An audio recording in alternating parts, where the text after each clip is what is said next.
Good afternoon, folks. Apologies for the delay. We appreciate your consideration, and we will call to order the regular meeting of the Board of Trustees for Tuesday, October 15, 2019. And would our clerk please call the roll? Absolutely. Thank you, Madam President. Trustee Calvert. Here. Trustee Caudill. Here. President Simon Holland. Here. Trustee Kelly. Here. Trustee Manetto. Here.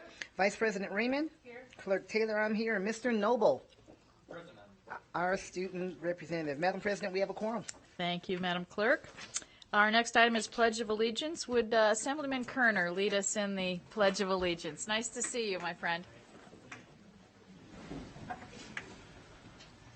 Allegiance to the flag of the United States of America and to the republic for which it stands, one nation, under God, indivisible, with liberty and justice for all.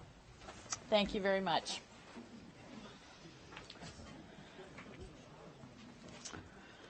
Our next item is action to adopt the agenda. Do we have a motion to approve the agenda? So moved. Thank you, Trustee Kelly. Second?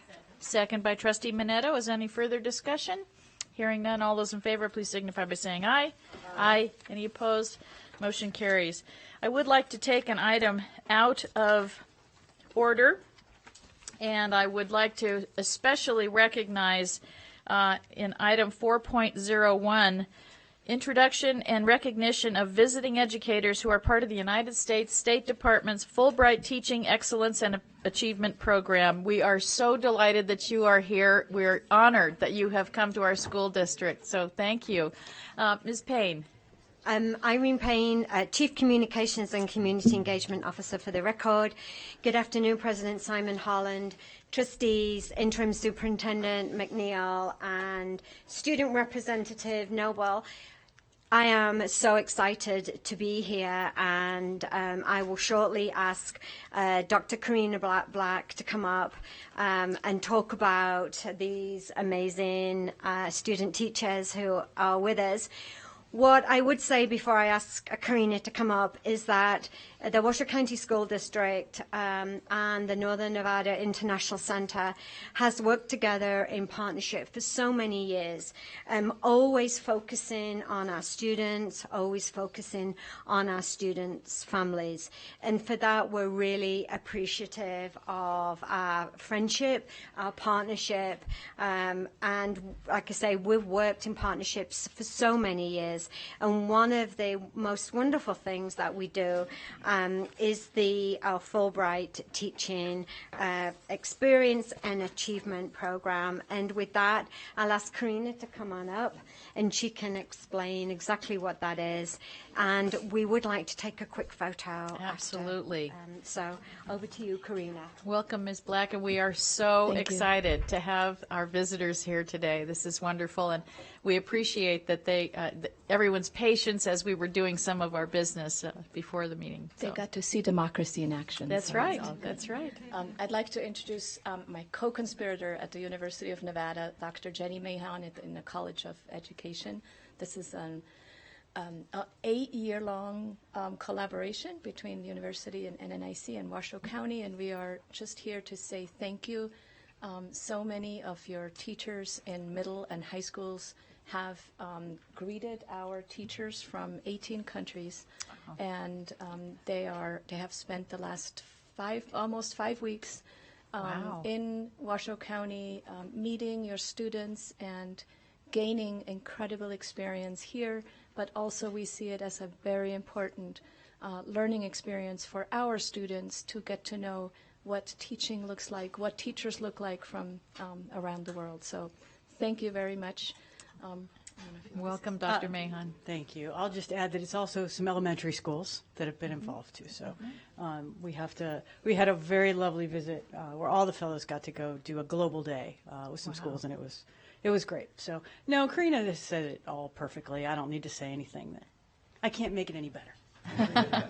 Well, 5 weeks is quite a commitment for all of you to be away from your families and your countries. So we are so proud that you are here with us, and we hope that you're learning great things. And I know we're learning a lot from you as well. So thank you so much.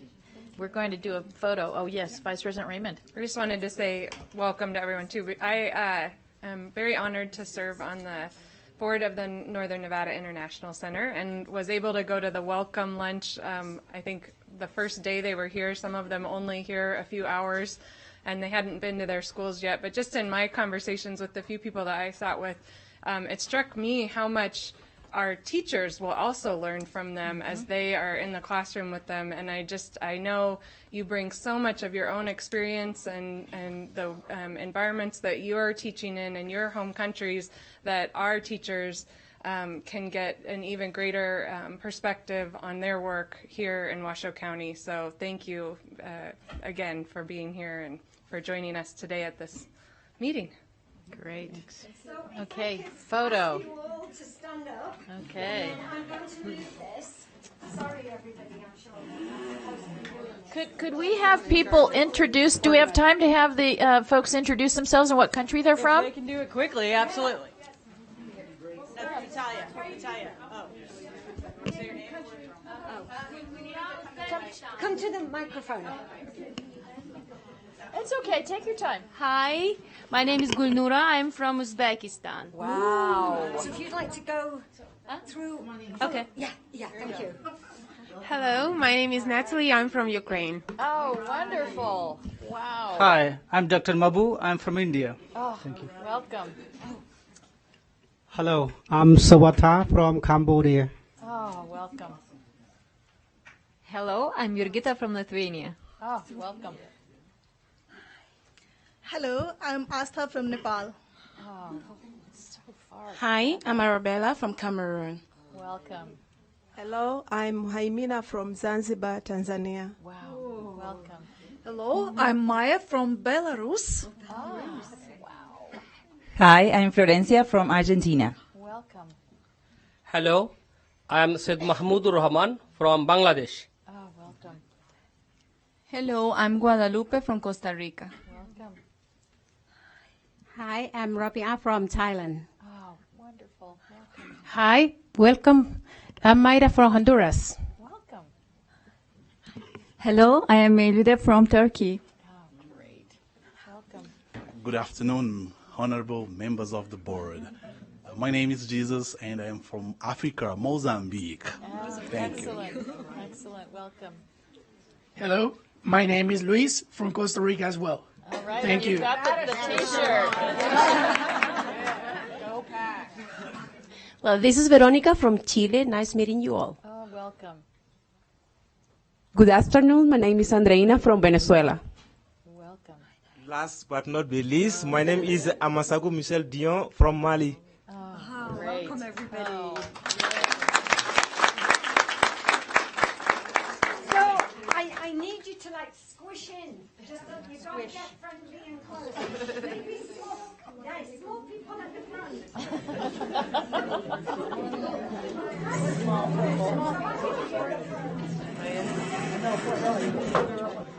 That's good, guys. Okay, so everybody is going to look towards the camera.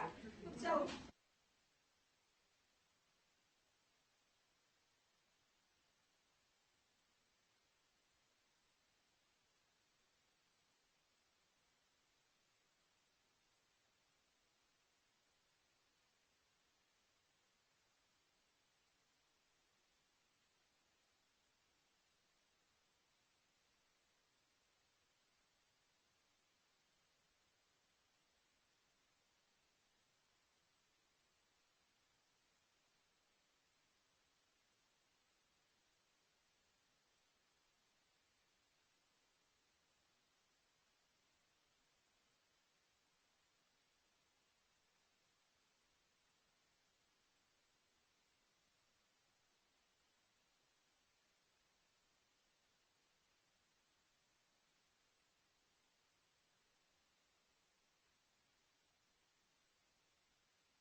I'm not on.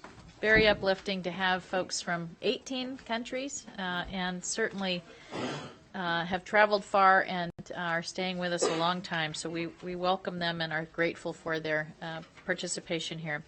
Our next item is the consent agenda. And does anyone have any questions on the consent agenda that have not been answered yet? Do we have any public comment on any consent agenda items? Okay, is there a motion to approve the consent agenda? Motion by Dr. Taylor. Is there a second? Second by Trustee Caudill, and we're happy to have you back with us after jury duty. Okay, is there any further discussion? Hearing none, all those in favor, please signify by saying aye. Aye. Any opposed? Motion carries. We will now go to public comment. John Eppolito. Mr. Eppolito, welcome. My name is John Eppolito. I have 3 kids left in the district. I'm a former K-12 teacher, and I'm the president of Protect Nevada Children. I have some comments, questions, and 3 or 4 FOIA requests. First, we would like to thank Trustee Minetto for speaking up at the last school board meeting in an attempt to protect students, their data, and their future. Ms. Minetto said her grandson has been removed from Washoe County School District because of the recent student data breaches. To go directly to Mrs. Minetto's passionate comments, you can go to our Facebook page, Protect Nevada Children, then click on the link in the pinned post. Washoe County School District has published a partial list of over 150 third-party vendors designated as school officials. In addition, the district has listed close to 100 ed tech vendors as approved vendors. So far, all 3 known data breaches affecting Washoe County School District students were caused by school officials or approved vendors. Per FOIA, can we please get a list of all the school officials and a second list of all the approved vendors? Per FOIA, which of these vendors, both school officials and approved vendors, does the district have contracts with? Can we please get a copy of any contracts? If a vendor like Naviance is not on one of the lists, can the school still use the product? Per FOIA, exactly what data and or student information is being shared with each of these approximately 250 vendors? Which of these vendors are creating profiles on our children?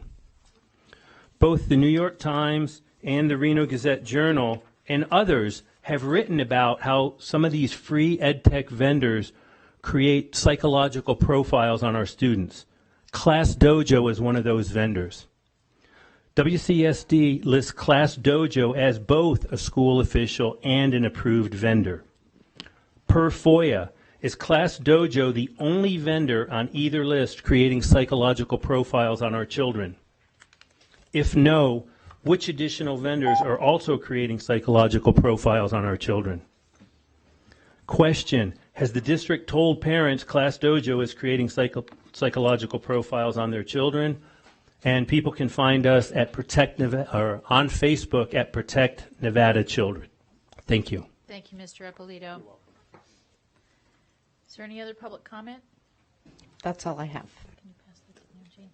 Thank you. We will close public comment and we will move on to item 4.02, presentation on the role and responsibilities of the Washoe County School District as a sponsor of charter schools and impacts of Assembly Bill 462 from the 2019 Nevada Legislative Session to charter schools and sponsors from the State Public Charter School Authority.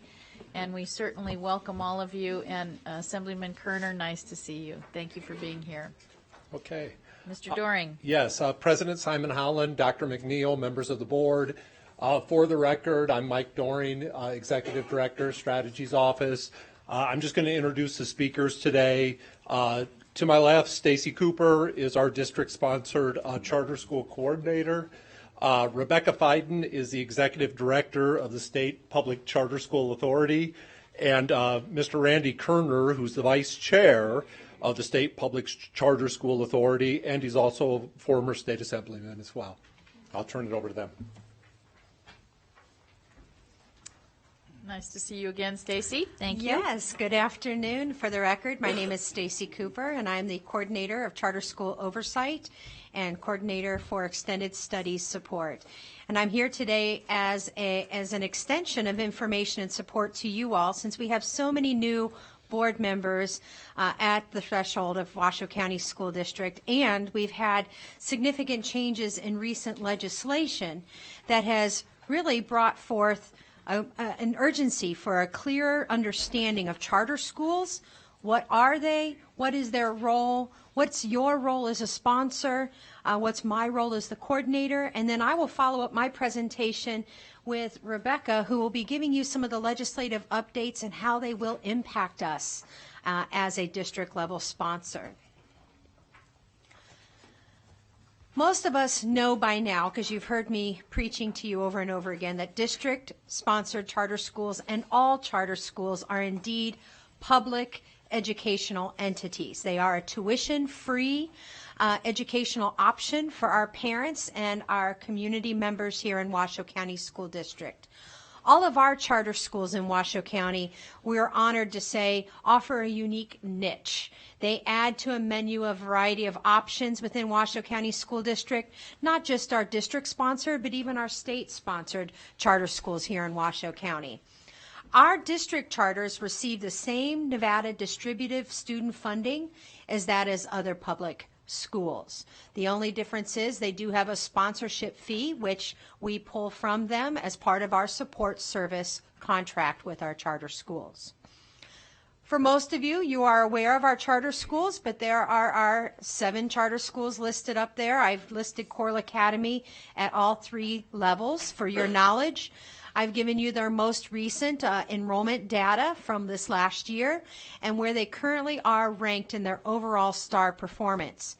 It is well to note that Encompass Academy, although ranked as a 1-star, is a very small school in size, and they do participate in the alternative performance framework, since a majority of their students are at-risk students here in Washoe County School District. Washoe County School District, we offer a robust list of supports as part of our sponsorship agreement with our charter schools. We have that 1.5% sponsorship fee, but in exchange for that, they receive a charter administrative liaison, my role, to support them. They receive monthly technical assistance meetings, ongoing professional development, opportunities to participate as teachers in all of our district professional development, and they also have access to many of our opportunities to collect and disaggregate and utilize the data support services to enhance their academic growth. As most of you are well aware, each year I come to see you in the spring with an annual charter performance review. I solicit support from 38 different departments in Washoe County School District that all conduct either a remote visit or a site visit to ascertain the effectiveness of various non-negotiables as part of NRS and NAC. What I do is I come to see you in June. I present that information to you, allow you the opportunity to ask questions. And in that report that I give you, I share with you any potential discrepancies, what the schools have done to correct those actions, or if they are on a corrective action plan for the year to come. It's a great opportunity for you to engage in dialogue with us and ask questions as it pertains to the school's effectiveness, enrollment, and overall performance. A final report after I meet and present to you, a final report is handed over to the state with all of our guided supports as well as the findings of our annual performance review, and that is shared with the State Charter School Authority as well. We also have our charter schools every 6 years, or it used to be every 6 years, our charter schools would come before us for a renewal. That renewal process is very detailed and works collaboratively with those 38 departments. We cooperate with the charter performance review process So not only are our charter schools submitting a very comprehensive renewal application, which details any changes of mission and vision to their charter, expansion, relocation, et cetera, we also have the opportunity to utilize that annual charter performance review materials to ask deeper questions regarding what their specific plans are to close achievement gaps and truly become one of the top performing schools in the state of Nevada, which is what we all hope for our students. I provide feedback to those charter schools. They have an opportunity to prepare, correct, or revise any part of their renewal process. We come to you in June, and they come to you with a solicitation of approval. And in that approval process, what has changed, and that's part of why we are here today, there are legislative changes. Now, as a sponsor, rather than looking at renewing for a fixed 6-year term, a charter school, when they go through the renewal process, will come before us with our opportunity as a board, or your opportunity as a board, to select a 3, a 6, or a 10-year renewal window. And so this will be our first year going through that process with a 3, 6, or a 10-year option. And not only are we just going forward with just one school for renewal, we have 4 on the record for this year. So we will see a lot of each other as the year progresses. So I'm actually going to hold off questions until we actually hand off to Rebecca. Rebecca Fiden and Randy are both here today to share with you some of the changes in legislation that have really thwarted us forward into being a stronger cohort of communication and transparency, so that we are all moving with a common vision in charter school oversight and management as a state. Great. Thank you, Stacy. Welcome, Rebecca. Good afternoon. Rebecca Fiden for the record. First, I just want to thank you for having us here today. What we're going to speak about today, Assembly Bill 462, is really what I see as an opportunity for us to provide more coordination around charter schools, as well as more strategic planning and for the growth of charter schools over the coming years. I also want to give our Vice Chair, Randy Kerner, an opportunity to introduce himself. Many of you have some familiarity with him as well. Good evening. I'm Dr. Kerner, former Assemblyman from District 26, South Washoe County, and I've moved away from here to Henderson to be with my son and my grandkids, and so being up here is like old home week. Oh, good. Well, welcome back. It's a great opportunity to see you all and to check in on your progress. We're delighted to be able to present some information today. This is one of our ways of outreach to the school districts. We've made a similar presentation to Clark County. Charter schools, as you know, represents we got 44,000, something like that, 44,000 people under our authority. So it's a big, not a school district, but it's a big organization. And we're organized quite differently than a typical school district. And so I'm going to pass it back to Rebecca, and as she needs my help, I'll be glad to chime in. All right. Which means not very much. Thank you, Dr. Kerner. Thank you. So Rebecca Fiden, again, for the record. I wanted to, again, start with a little bit of context. This body and our authority have similar responsibilities when it comes to charter schools. Local school districts, including Washoe County, have the opportunity to sponsor schools, charter schools, and then the State Public Charter School Authority similarly has that responsibility. There are a set of duties and powers that are outlined in Nevada revised statutes, and those are common amongst us, including evaluating new applications, denials, approvals, renewals, as Stacy spoke about earlier. And so we do have some common characteristics in terms of how our responsibilities lie with regard to oversight of charter schools. There are some state-sponsored, so SPCSA, or State Public Charter School Authority-sponsored charter schools located here in Washoe County, and there are also some district-sponsored ones. And that may create some confusion, but I think the most important thing to know is at the end of the day, it's mostly about what students are experiencing in their schools, and most of the time they probably don't know whether it's Stacy or I to call. I do want to make sure this body is aware of those schools, and so there are 5 state-sponsored charter schools located physically here in Washoe County, as well as there are 3 virtual charter schools that we sponsor where you may have some students who are enrolled in those schools participating remotely. What I'm going to speak about today, Assembly Bill 462, there are a couple key components I want to speak to, and I'll go through each of these in details. We'll talk a little bit about written notice. We'll talk about the needs assessment that we created, and I've got some copies here today, as well as the link is in this presentation. And then we'll speak a little bit about the growth management plan. You'll note that my slide says 4 components, and that is a typo. I stole this from a presentation I gave to my board. The 4th component is one that's really internal focused for us, which is around site evaluations. You have that similar responsibility, and Stacy spoke about your process for site evaluations. The 4th one is less about how we work together, and so for today's purposes, I'll be speaking just about the 3 that are about how we coordinate and communicate. So with regard to written notice, this one is very specific. It requires that any time that there is any potential or actual impact to the footprint or number of students served by charter schools, that we notify the local school district about that potential or about any decision to actually do that. So for example, we received letters of intent over the summer for schools that were interested in submitting an application.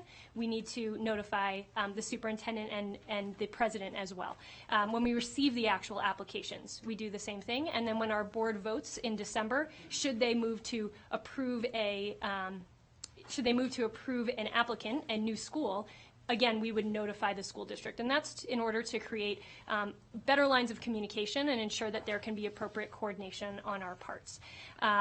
So that one, written notice, I believe we've sent at this point 3 notices to the superintendent as well as president, and we certainly will continue to do that, and if there are any requests about the means with which we communicate or the information we communicate, we're certainly glad to adapt. This bill passed in June, and so we are this is the first try, and we're looking forward to continuing to iterate and improve should there be opportunities for us to do that better or differently. The second piece is the needs assessment. And for those of you that aren't particularly familiar with the history of charter schools in our state, the State Public Charter School Authority was created in 2011, and at that time there were about 10,000 kids within our schools. Over the past couple of years, it's grown to in the 40,000 range. And so one of the things that we feel is important, and certainly the legislature did too, was the importance of better understanding the needs of our community in order to be more strategic with any future schools. And so the needs assessment was required, the first one was required to be conducted by July 1st. We had to look at demographics, academic needs, and the needs of students that are at risk of dropping out of school. And so what you'll see here is a very, very high-level summary of the needs within those categories. In addition, you'll see a link at the bottom, and I have some hard copies here of the full needs assessment. It is a long document, and so I did not publish the whole thing, but it is posted on our website, as well as the hard copies here today. I think it's important to note that that first version of the needs assessment had to be done within 2 months. We thought that it was important to meet the deadline, obviously, but also important because waiting just means we're waiting to make better decisions. And so making those decisions, doing that work quickly was important to us. This is a document that we have to update annually. And we're actually beginning the process of those updates now with the new star ratings that have come out, as well as the demographics that will be released by the Department of Education in early November. And so we're in the process of making updates. And if you take one thing from this conversation today, I hope you take that we seek to continuously improve this. I can guarantee you that the document that we produced has many opportunities to continue to get better, and so we continue to appreciate feedback on that document both this year and in future years. We also, I want to appreciate the work of my colleagues here from the Washoe County School District who helped us to review some drafts and provided some feedback to us along the way on that first iteration. Again, we will continue to iterate on this document year over year. And so just, again, to formalize that in a timeline, we did the first needs assessment by July, and then October, November, we are going through the process of making those updates based on the new data that is released, as well as feedback that we receive from our stakeholders.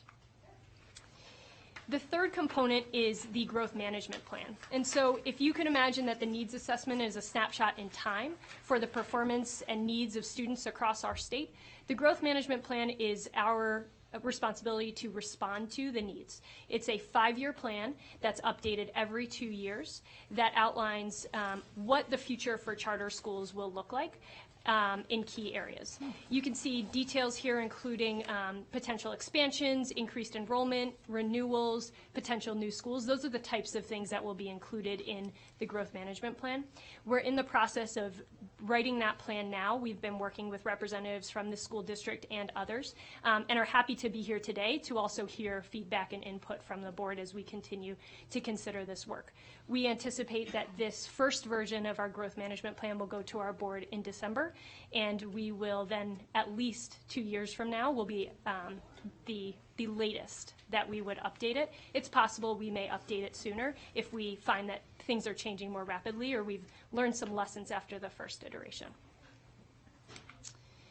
And so the timeline, again, just building in the growth management plan, we are working on that now through December to meet the January 1 deadline in statute. And so with that, we'll both, I guess, take questions. And Randy, if there's anything that I've missed, please don't hesitate to jump in here.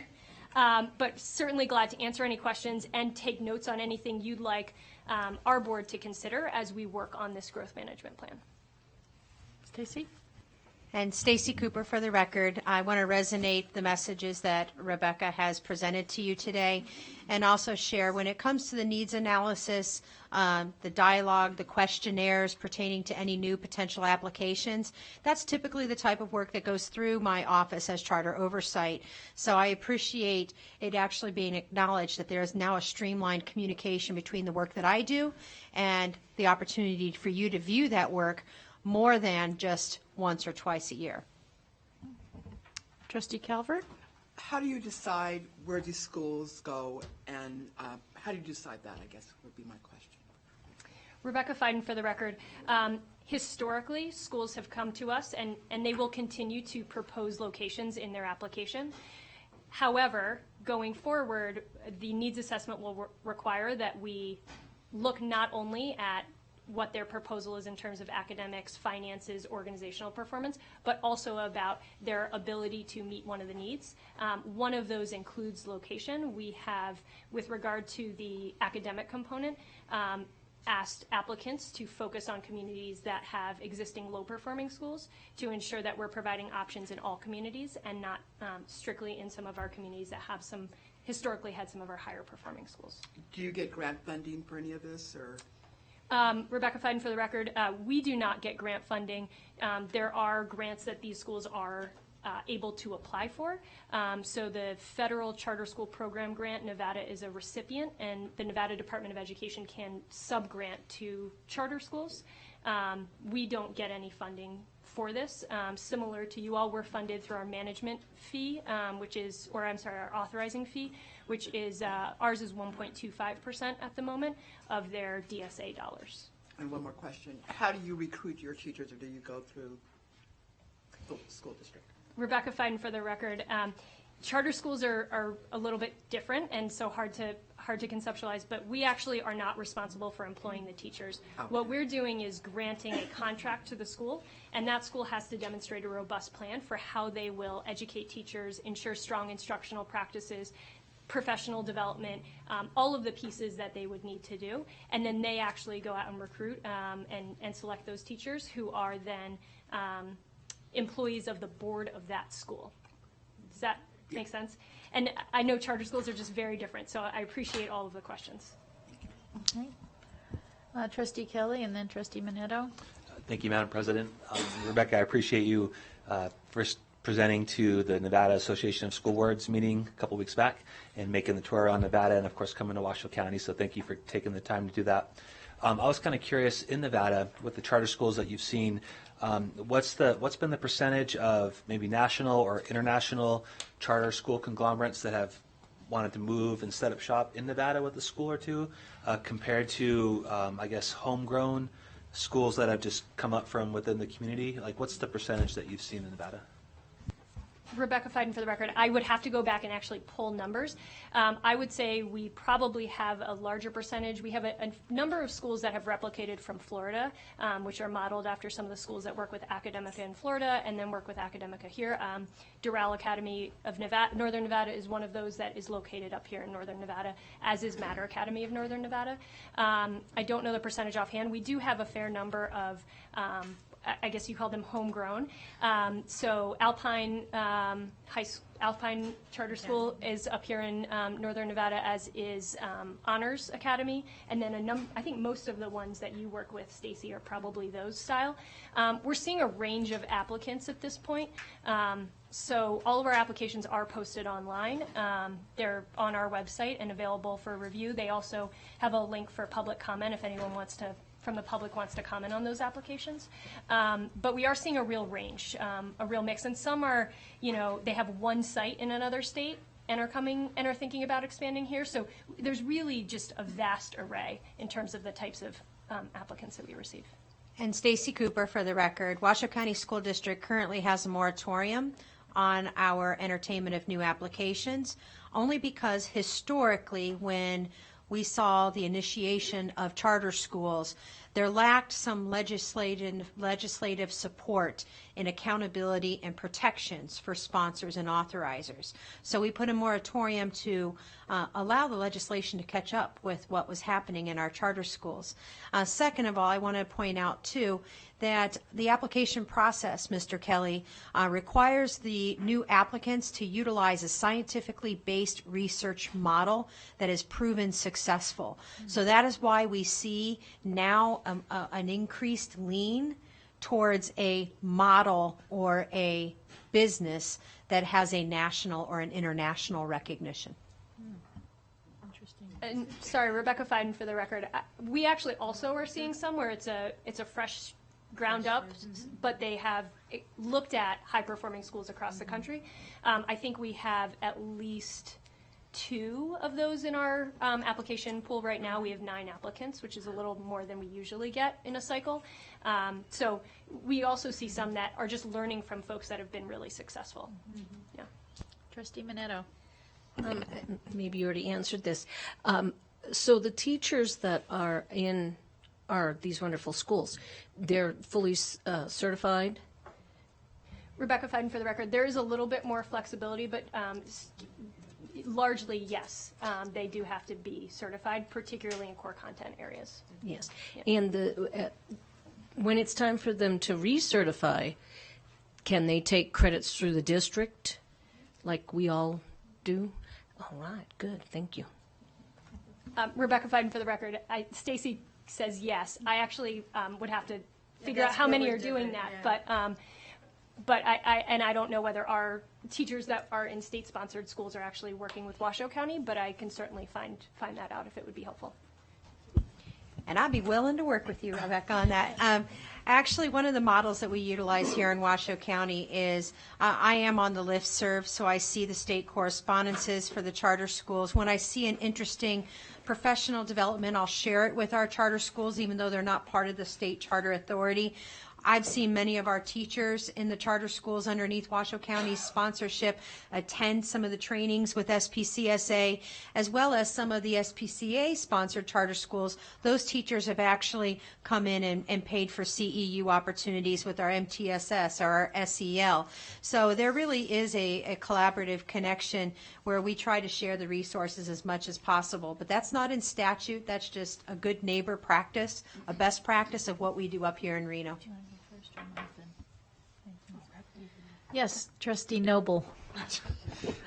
Not quite, but thank you for your presentation, Ms. Fiden. I do have a couple questions about the standards for review that charter schools are subjected to. So if they fail to comply with said review standards, is there a financial penalty in terms of the amount of funds that are devoted to said charter schools? Rebecca Fiden for the record. Thank you, Mr. Noble, for your question. I appreciate it. And I'm glad to see a student representative on the board. It's awesome. In terms of oversight, there are really 3 categories that we look at. We look at organization, organizational performance, which is largely compliance. We look at financial performance, which is really the short and long-term indicators on whether the school is viable financially. And then we look at academic performance. In each of those categories, there are a range of things we look at. And we actually just updated, our board just approved updates to our frameworks for evaluating those. We also conduct site evaluation, so we're in schools on a regular basis, checking on kind of how things are going inside the building. When there is an issue with a school, there are 3 levels that we can engage. The first is a notice of concern. Usually that's where there's something that's been identified, specific, that a school can rectify, and they're given a time period usually to solve that problem. In more severe cases, or when a notice of concern is not resolved, it becomes a notice of breach, and if that is not successful, it's a notice of termination, in which case we would start termination proceedings. As Stacy mentioned, charter schools have a 6-year contract, but those can be terminated before the 6-year term in the event that there is a substantial issue. In addition, at the end of a term, so when a school comes up for renewal, as you have for coming up for, we look very closely at those 3 areas in terms of performance and can actually decide to non-renew a school if we believe that they have had systemic issues and are not meeting the needs of students in the ways that we expect them to. I hope that helps. That does. And Stacy Cooper, for the record, just to add on to what Ms. Rebecca just stated, we have worked hard succinctly to make sure that our accountability and oversight measures are similar, even though we are 2 different sponsoring entities. So the 3-tier of intervention is the same procedures we have outlined in our board regulations. So we share a very similar pattern because we don't want our oversight or our sponsorship entities to be so different. We're almost like a mom against dad, or the grass is always greener on the other side mentality. We work very cohesively together to ensure that our accountability practices are aligned. Interim Superintendent. So I just wanted to recognize Rebecca because it's been a true breath of fresh air when Rebecca came on board to the state charter. You know, my history with charter schools goes very, very far. And it's just been phenomenal as far as the relationship that Rebecca has been able to bring. She attends our NAS meetings, our superintendent's meetings. She's very honest. She's very forthright. She's, you know, when she asked to come before you all, it was a great conversation, and the relationship that she has with Stacy Cooper and working with our board and Michael Doreen and Dr. LaMarca has been phenomenal. So I just want to do a shout out to you, Rebecca, because I think it's important for people to understand that our board supports charter schools. We look forward to, you know, working with our district-sponsored charter schools as well as our state-chartered sponsor schools. So thank you for all the work that you're doing. And I would say the same about you, so appreciate a good collaborative relationship with the staff here as well. Thank you. Great. Yes, Dr. Taylor. Thank you, Madam President. This is for Ms. Cooper. Stacy, you mentioned that we had a moratorium waiting for the legislation to catch up. Can you tell what's the status? Has the legislation caught up? Are we in a position where we want to encourage more, or just I'm not volunteering this anymore? I just want your take on that. Well, that it's entire. Stacy Cooper, for the record, Ms. Taylor, that is entirely up to this board, and that is a topic that I'd be willing to come back in a future work session and maybe collaborate with you on the pros and cons of entertaining that lift of the moratorium. It is a discussion that has been happening informally down in Clark County as well, so I don't know. That's entirely up to the direction of this board, but I'm well equipped to handle any discussions or future work sessions. Any other questions? Yes, Ms. Calvert. I just wanted to piggyback off of Mr. Noble here. So what happens when the school is at the 3-tier? What happens to the students? Where do they go? Rebecca Fiden, for the record. Ultimately, our goal is to make sure that we don't get there. I think I want to state clearly that my hope is for student success. That means in our schools and your schools, period. So hopefully we can avoid those types of circumstances by intervening early, by making sure that we set clear expectations, but there are certainly circumstances where that can happen. In the event of a termination, generally we would work to make that happen at the end of a school year as to not disrupt students. If, again, there was a substantial financial issue that occurred middle of the year, or a substantial ethical issue that occurred, I could imagine a mid-year close down, but it would have to be, again, we'd have to really carefully weigh the circumstances. When a school is in the process of closing down, we work with the school to make sure that students are made aware of alternatives. We will work to notify local school districts of how many students to maybe expect back from the school. We may have a circumstance like that in the next year with a school that may not be renewing its elementary school, and so I can speak to that at a future point, but our goal would be to make sure that we focus on what's best for those students. And so, you know, whether that's information sessions, coordinating with the local school district, those are really the things that I would focus on. If there are additional steps you'd like us to take, I'd certainly be open to that as well. Yeah. Yes, Dr. Kerner. Thank you. Randy Kerner for the record. And maybe I can expand on your question, Dr. Taylor. But charter schools have been around since 1997, as I recall. Mr. Hickey was involved in that legislative session. So we've been here for more than 20 years. And as the charter school have expanded, so has the legislation expanded to help support and control or manage a reasonable growth and an appropriate growth.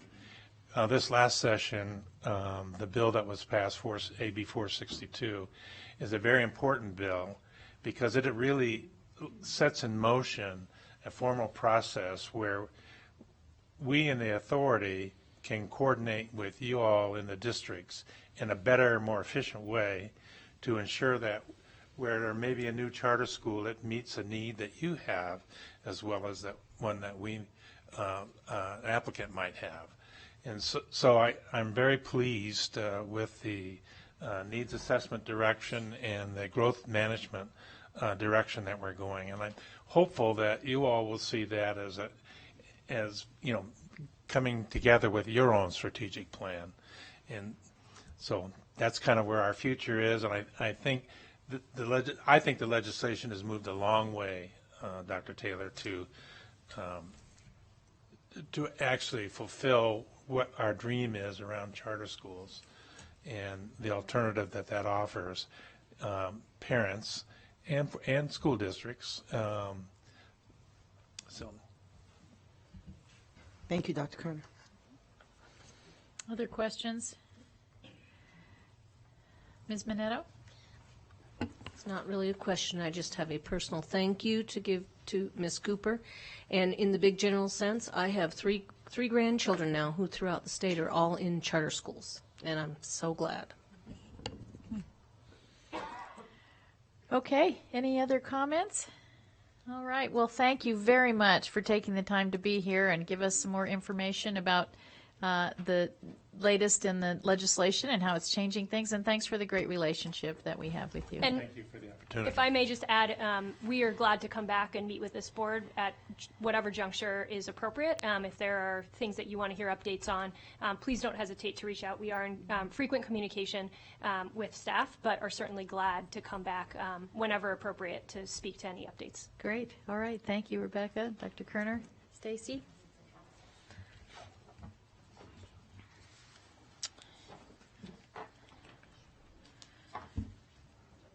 Okay, next up, presentation discussion on Washoe County School District curriculum related to district-level counseling, nursing, prevention, and supports related to vaping. And I want to thank Trustee Minetto for having brought this issue forward, and it has certainly gained a lot of national attention over the last several months, and we really welcome the work that you all are doing, and thank you for coming. Victor, are you leading the charge? Okay, take it away. Got it. Good afternoon, President Simon Holland, Interim Superintendent McNeil, members of the board. For the record, Victor Sherbandi, Executive Director, Strategies Office. I'm here to present to you tonight the presenters on vaping. I'm talking about the counseling, prevention, and support of vaping. It's becoming more of a prevalent thing. And we are lucky to have Kelly Goatley Seals here tonight. She is the Health Educator Coordinator with the Washoe County Health District. We also have Margaret Allen, who is our Director of Student Health Services, and Catherine Loudon, our Counseling Coordinator. Welcome, all of you. Thank you very much. And so we have a PowerPoint presentation for you, and we're going to go through it and kind of alternate and hopefully be available for questions as we go along.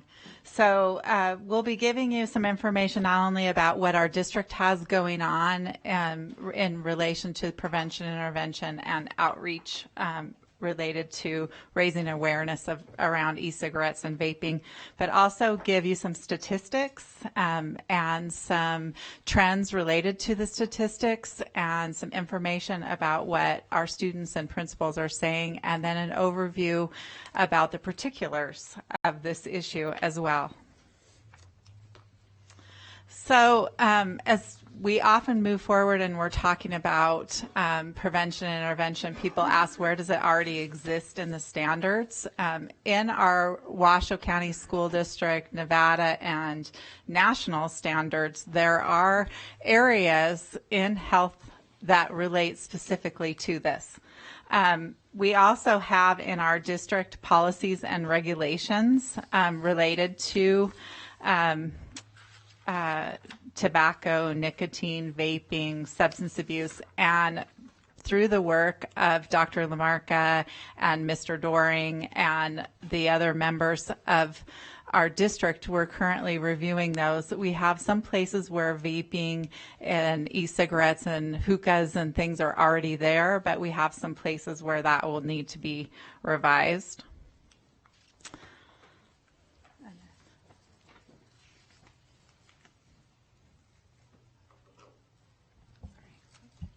So, Kelly Goatley Seals for the record, and I will start walking you through a little more about the information on the specifics of e-cigarettes.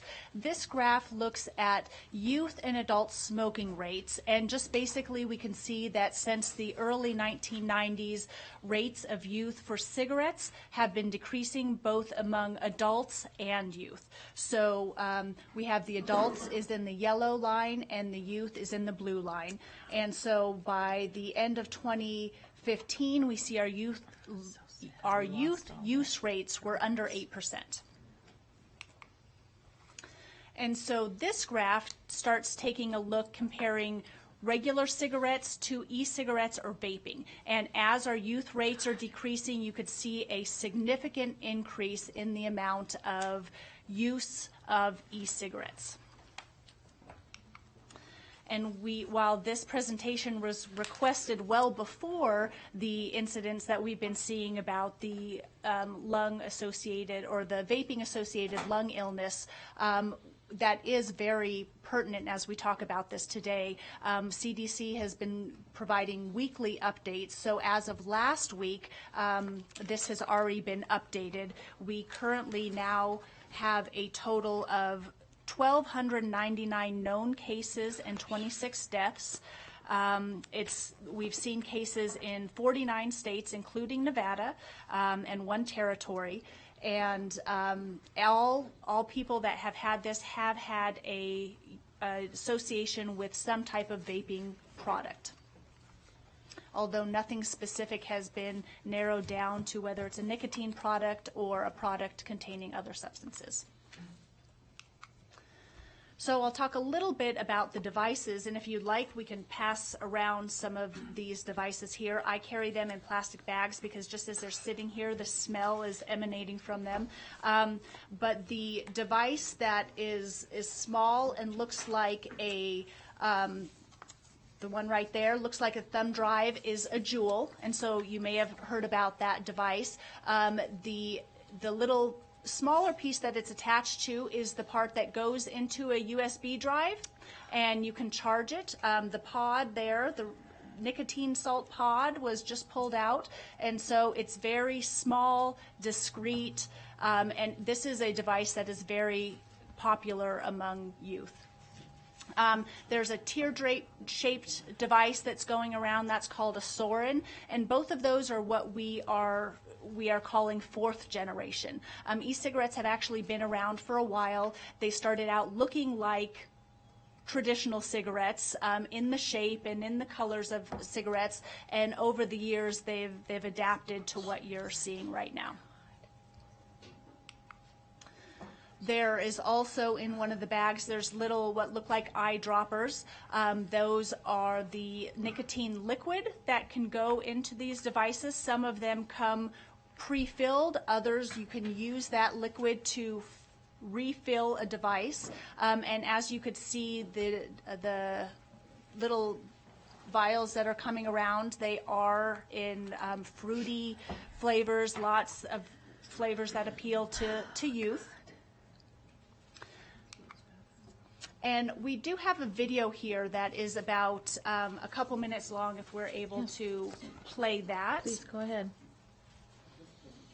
And as you'll see, it depicts how some youth view these products and how youth themselves are promoting them. In case you're new, everyone at my school, JUUL, something that is literally sweeping the nation. Everywhere I go, it is a whole thing.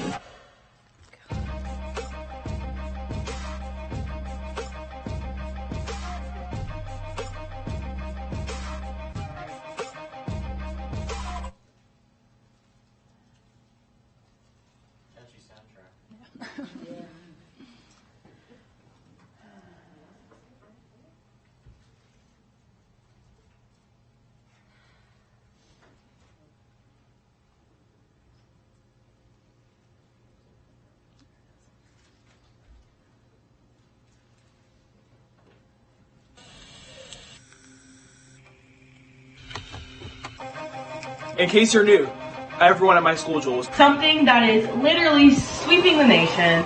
Everywhere I go, it is a whole thing.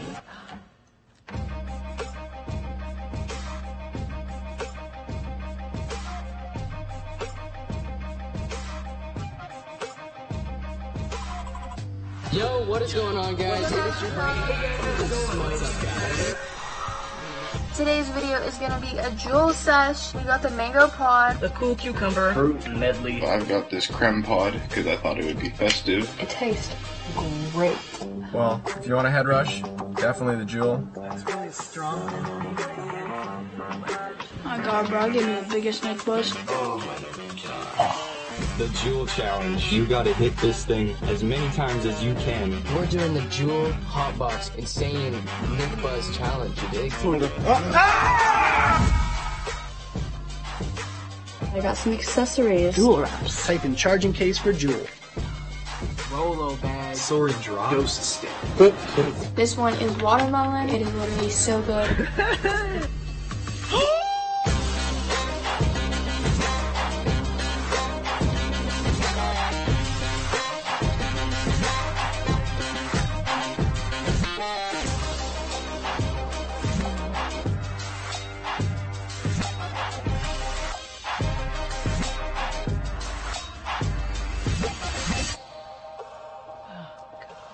So I did want to show that because it depicts how youth really are engaged in this product and marketing it to their peers. The companies themselves are no longer marketing; they really don't have to.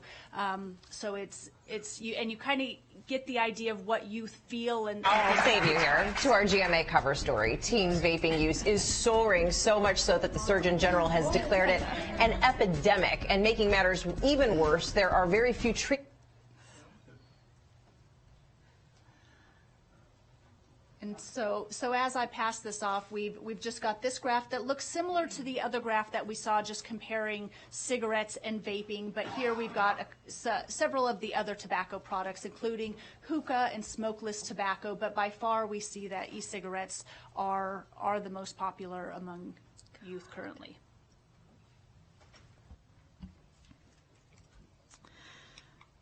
So when we as a school district are asked about our youth and how our youth are doing related to vaping, there's a couple different things that we use, and one of them is our Youth Risk Behavioral Survey, which is our Center for Disease Control in state of Nevada's way that we contribute to the measurements of where we are in our progress toward Healthy People 2020.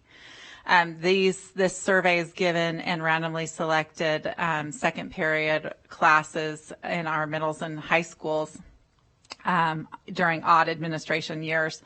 Our nation is working on Healthy People 2030, and we know that it's going to have a lot of things related to this topic based on what's trending.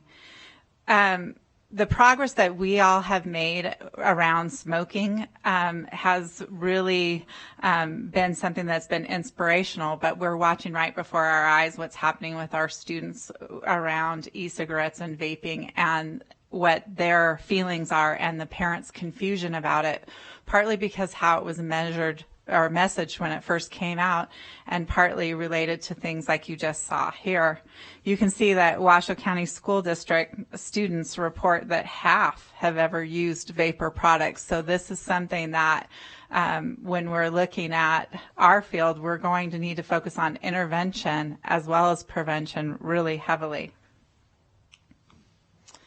The Student Advisory Board to the Board of Trustees, and I know Mr. Noble has been involved in that and is your appointed representative, spoke to this topic, and they spoke to this topic about a year ago. And at the meeting, and I know Mr. Noble may want to add to this, but they were talking about just how common it was on the campuses and what was happening with it, and the disruptions and how it's easy to hide, and people are so confused by what's happening with it. And the same messages that the students said, our high school principals and middle school principals have also shared, and other staff members. So I didn't know if you wanted to add anything to what was said at that meeting. Well, first and foremost, you're absolutely right about that. I'd actually argue these statistics are not entirely fair because, as far as I know, they're based on students self-reporting. And quite frankly, a lot of students don't want to get in trouble for being caught using vapor products, and so they'll lie, say, no, I haven't. When, in fact, yeah, they have. So these may in fact be underestimates of the actual problem, as scary as that sounds. I've seen it all over the place. Actually in a health class once, which was some irony, but yeah, definitely these are very portable, easy to hide, and I don't see a feasible way of stopping it without extraordinary amounts of intervention and messaging. So the collaboration with the community and the students and the staff members has enabled us to do some of the things that we are doing as a district that we'll be discussing later. But our students, our staff members, our administrators all agree that the prevalence, the availability, the acceptance of the use has been something that's been chronic. Kelly Goatley Seals again for the record. I've got a few slides here about the reasons and the contributors to the high youth rate. And one, as we've mentioned, is the wide variety of flavors. And the majority of teens that do use these products are using them with the flavors, whether it's cotton candy or pina colada or mint or watermelon or whatever it might be. The flavors are very popular among youth. As a prevention method, not specific to the school district, but to the wider community in the state and the nation, is limiting the flavors and putting a ban on these flavors, which we've been hearing about more in the news. Another contributor is youth access. This is an image of a website. Somebody puts in their birth date and then they have access to make an online purchase. So tightening up the restrictions on sales to youth can be done both at a local level as well as a federal level. We also see that youth that are accessing these, a lot of them report accessing them from family and friends that are 18 years of age or older. We also know that youth are being sold these products by retailers who either aren't checking our IDs or don't have a strong desire to keep them out of the under 18 population. We also know that these have been marketed to youth quite a bit. A lot of the practices have been referred to as predatory practices when referring to how these products have been marketed to youth. As you see here, back to school, the message that these are safe products, the image of young people using the products. And when we talk about prevention, because we know that this marketing works, we see the red line, the e-cigarettes use among youth, and then the dollars spent to market these products. So we know that marketing works. And when we start talking about prevention, one of the things a lot of people are promoting is to stay away from the really punitive efforts, because youth are in some ways a victim of these marketing and predatory practices, that we need to do more to support them in their education and their cessation of these products rather than hitting them with a lot of punitive measures. Thank you, Kelly. I really have to give credit to Kelly for helping us put this presentation together. It's been over a year that she came and presented to the school nurses, and as she had several of her devices, some of my nurses it's like the light bulb went on, and they said, I've got to go home, and because I've seen this device in my home. And so, again, thank you, Kelly, for partnering with us to get this information out. But the harm reduction, there's a spectrum of nicotine-containing products that cause harm. And for youth, I know that right now it's very controversial, the e-cigarettes. I heard a lecture from someone at UNR that said, for adults it's not worse than cigarettes, but youth should not use tobacco of any type. And the products that they're using now have a lot higher content of tobacco or nicotine in them. So nicotine is really terribly addictive for the immature teen brain. Your brain is still growing, and we really do not know the full effects. I think that it's going to be years before we know the full effects of what this is doing to our youth. The symptoms, you saw some of them, on the video talking about the head buzz. We are seeing a high number of 911 calls. Student has passed out, inhaled or ingested an unknown substance. So we do not know what all of these symptoms look like. The heating of the products in these devices, the chemicals that are released can be carcinogenic, just like tobacco. But again, we have not done studies. Nicotine can cause rapid heart rate, nausea, vomiting, seizures. We've seen behavior problems. We're going into flu season now, and one of the big concerns that healthcare providers have is how do we differentiate respiratory issues from vaping. There is a lot of evidence that says that kids who use the e-cigarette, even if it's for the flavor, will go on to smoke or use other drugs. These were just some of the remarks from the Student Advisory Council. They want to make sure the goal is to stop vaping, not only on campus, but out in the community. And they're seeing again, it's being promoted by their peers. It's really, there's no marketing necessary for that. Kelly?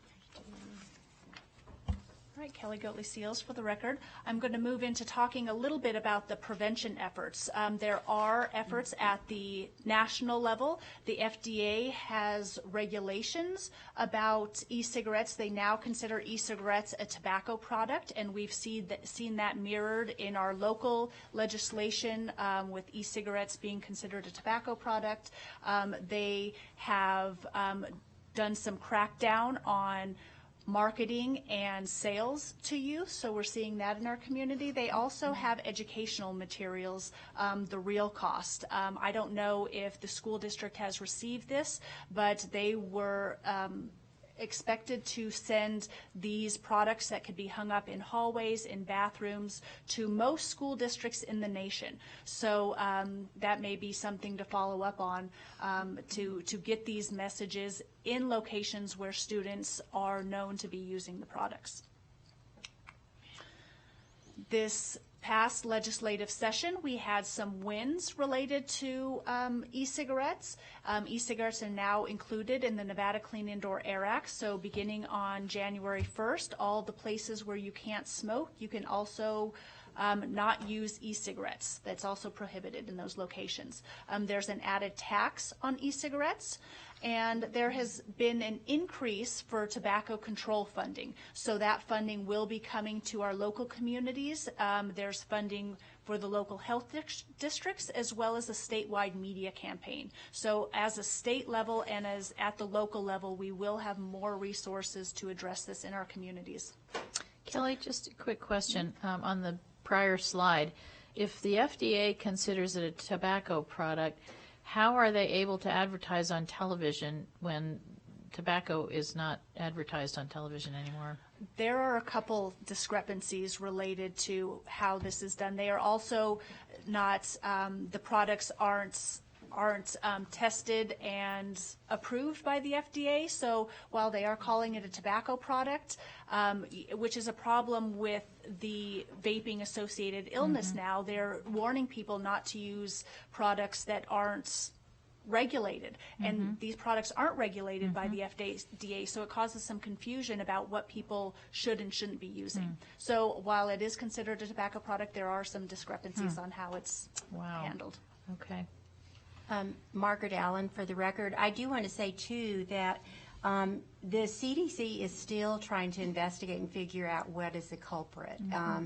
The evidence at this point doesn't point to e-cigarettes with just nicotine, but we know that kids are using THC, and then these flavors, they're being ingested into the lungs, and it's causing chemical burn. So, again, we're really early into this. There's just not a lot out there, but we are seeing increased health effects where students can't breathe, they can't figure out what's going on. And these chemical burns, if you've ever had a chemical burn externally, it's even worse in the lungs because then they're just, they don't know what the long-term damage is. Gosh. And so, final point related to the most recent legislative session is that there were some additional measures taken related to retail licensing that we're hopeful that will help stop the sales to youth, or at least reduce them. Locally, here in Washoe County, we have recently run a social media campaign. The intended audience is youth, ages 13 to 18, trying to dispel some of those myths that young people have, letting them know that there are chemicals in that vapor that's being inhaled, and that they are also consuming nicotine. That ran here in Washoe County in July through September. We had over 1 million impressions, about 450,000 interactions with that campaign. So,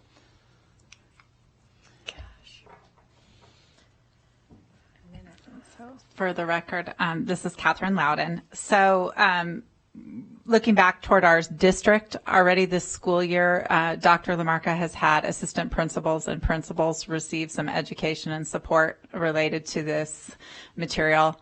Our community partners with the health department, with Join Together Northern Nevada, and with other agencies have been helping us. You see on your consent agenda the behavioral manual at 2.18.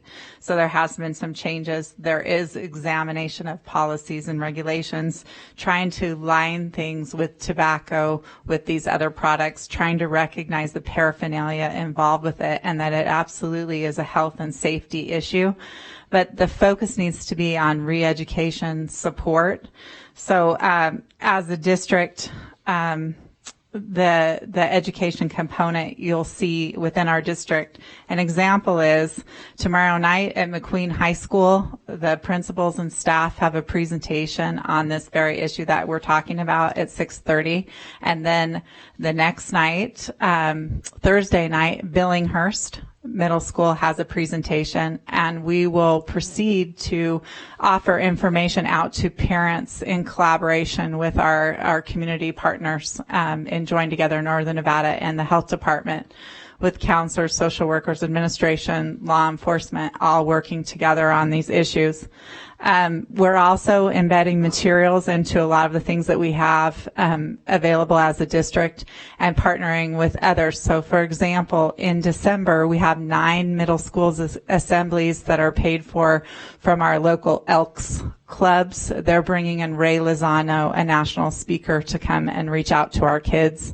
We have some substance abuse prevention and treatment agency funding, not only life skills programs in our high school health classes, but also in our middle schools. And they purchased for us materials through that grant to reach out to our students and provide some direct support. We're continuing the education for our core staff and have plans to continue updating it as information is increased. There's also some national opportunities to examine additional curriculum, Catch My Breath, Aspire, In Depth, making sure that we're using things that are proven and embedding it in places. One of the things that we want to always be careful of as a district as we're moving forward with this is making sure that we are not receiving products that are called prevention products that are developed, created, and endorsed by the tobacco companies. And I'll just add, Catherine Kelly Goatley Steels for the record.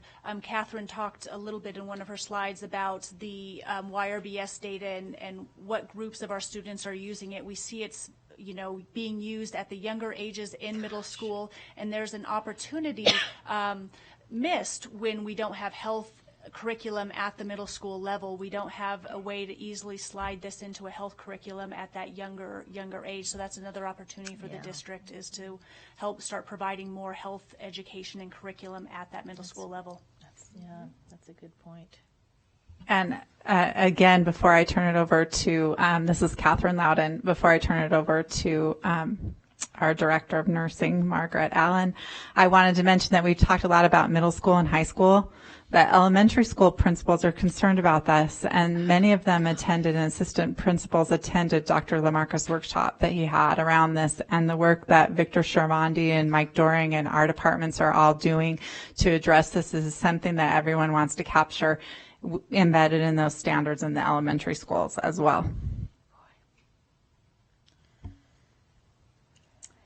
So to wrap up our session, we just wanted to put up some resources.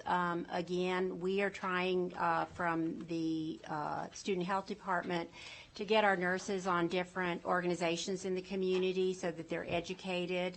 I have a nurse on JTNN, and she's promoting Catch My Breath. I would encourage you to go to the presentation at the assemblies at the school. When you have a national speaker come in, they just bring a wealth of knowledge. Last year, our nurses attended, along with some of the counselors, Tall Cop, and the information that he brought about our community, because he comes and spends a few days in the community, going into vape shops, into some of the cannabis shops, and looking to see what age groups in there. He brought a ton of product that just is amazing. These marketers are very, very smart. I saw a hooded sweatshirt where the student just has to, get the string and vape from the string. So these are very, very creative people. It's making a lot of money, and we just really need to get together to understand and educate because I think that a lot of people are not aware of what's going on. So there's some resources in the handout there, Catch My Breath, and some other, websites. But again, the issue for me is that we do not know the long-term issues related to this vaping and these chemical burns that are a result of vaping. So, thank you. Kelly Goatley Seals for the record. I'll just share as a final note that we do have a resource in our community. The state of Nevada pays for a quit line. It is free for users to call, and they take callers as young as 13. So for people that are addicted to nicotine, whether it's from cigarettes or e-cigarettes or other tobacco products, this is a resource that's available in our community that the state's already paying for. So that's our presentation. If you have any questions. Wow. Well, it's chilling. Thank you. Thank you for bringing that information to our attention. And thank you, Trustee Minetto, for making sure we got this on our agenda and got it in front of us. Very disturbing. Thank you for the good work you are all doing. I think I speak for my colleagues. If there is anything that we can be doing to support you, I know we will do it. Come talk to classes, whatever we can do that would be helpful. Trustee Cotto. Yeah, thank you. I just have a comment and a question. The comment is I totally agree. Any intervention that we can do with elementary school is going to be very important as this issue continues to evolve, especially in like 3rd, 4th, 5th, 6th grade.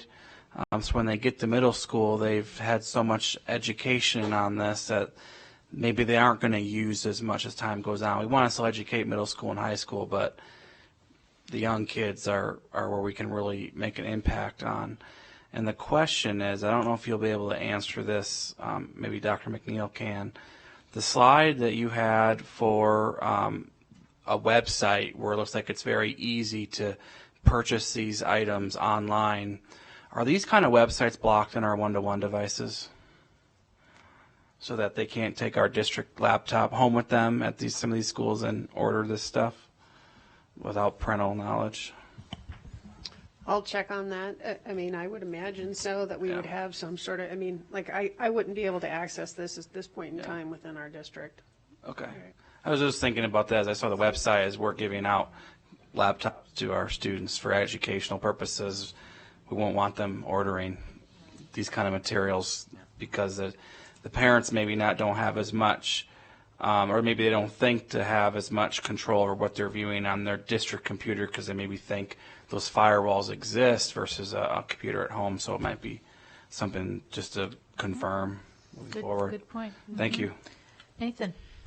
Just to quickly follow up with that, Trustee Cottle, what I would say is that if it is blocked by our school internet connection, then there are ways to get around that students could use, such as a VPN or just an iPhone connection service, turning off Wi-Fi and using cellular to pretty easily purchase this at school if they wanted to. So, yeah. Dr. McNeil. So I know Margaret probably gets, and Catherine as well, because I'll send them articles early in the morning. But, vaping started several years ago, and it started across our country as a smoking sensation, to stop smoking.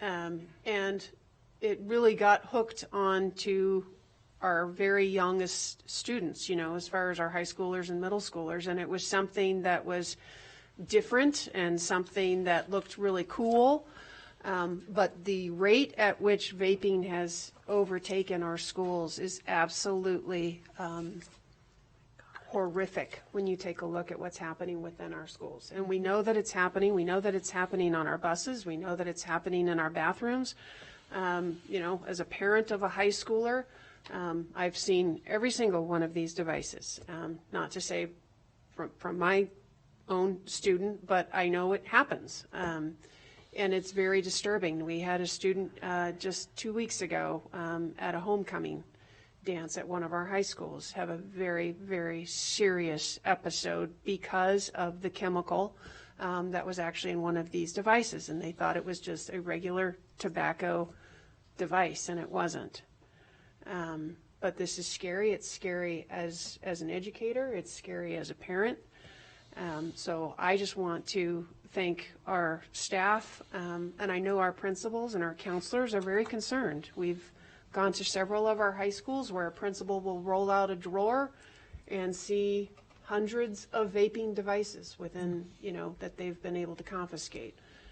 And a lot of it is around educating our parents, because a parent will then go back into the school and say, can I please have my vaping device back?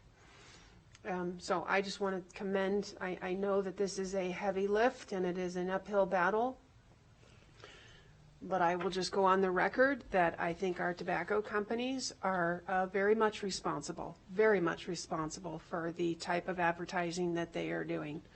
Some of us in this room are old enough, unfortunately, to remember the Camel cigarettes and how that advertisement impacted a lot of our, younger students as far as smoking.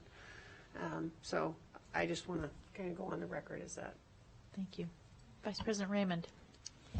Thank you all for the presentation. I just wondered, I know it sounds like there has been a lot of education with our teachers and principals, and if a student were to, come forward with a desire to quit, but does feel addicted, do we have supports in the schools through counseling or our nurses to help our students that feel addicted to e-cigarettes but are interested in quitting? So for the record, this is Catherine Loudon from counseling. So yes, as a part of our substance abuse intervention program, we have a vaping instructor that's going to be able to connect, not instructor of vaping, but intervention instructor that's going to be able to, similar to the way that we've had smoking supports, connect our students to ways to engage in cessation and recovery. We will make those available. We've made that available to people. They can voluntarily seek out those services and supports. And we have had multiple presentations to counselors and social workers.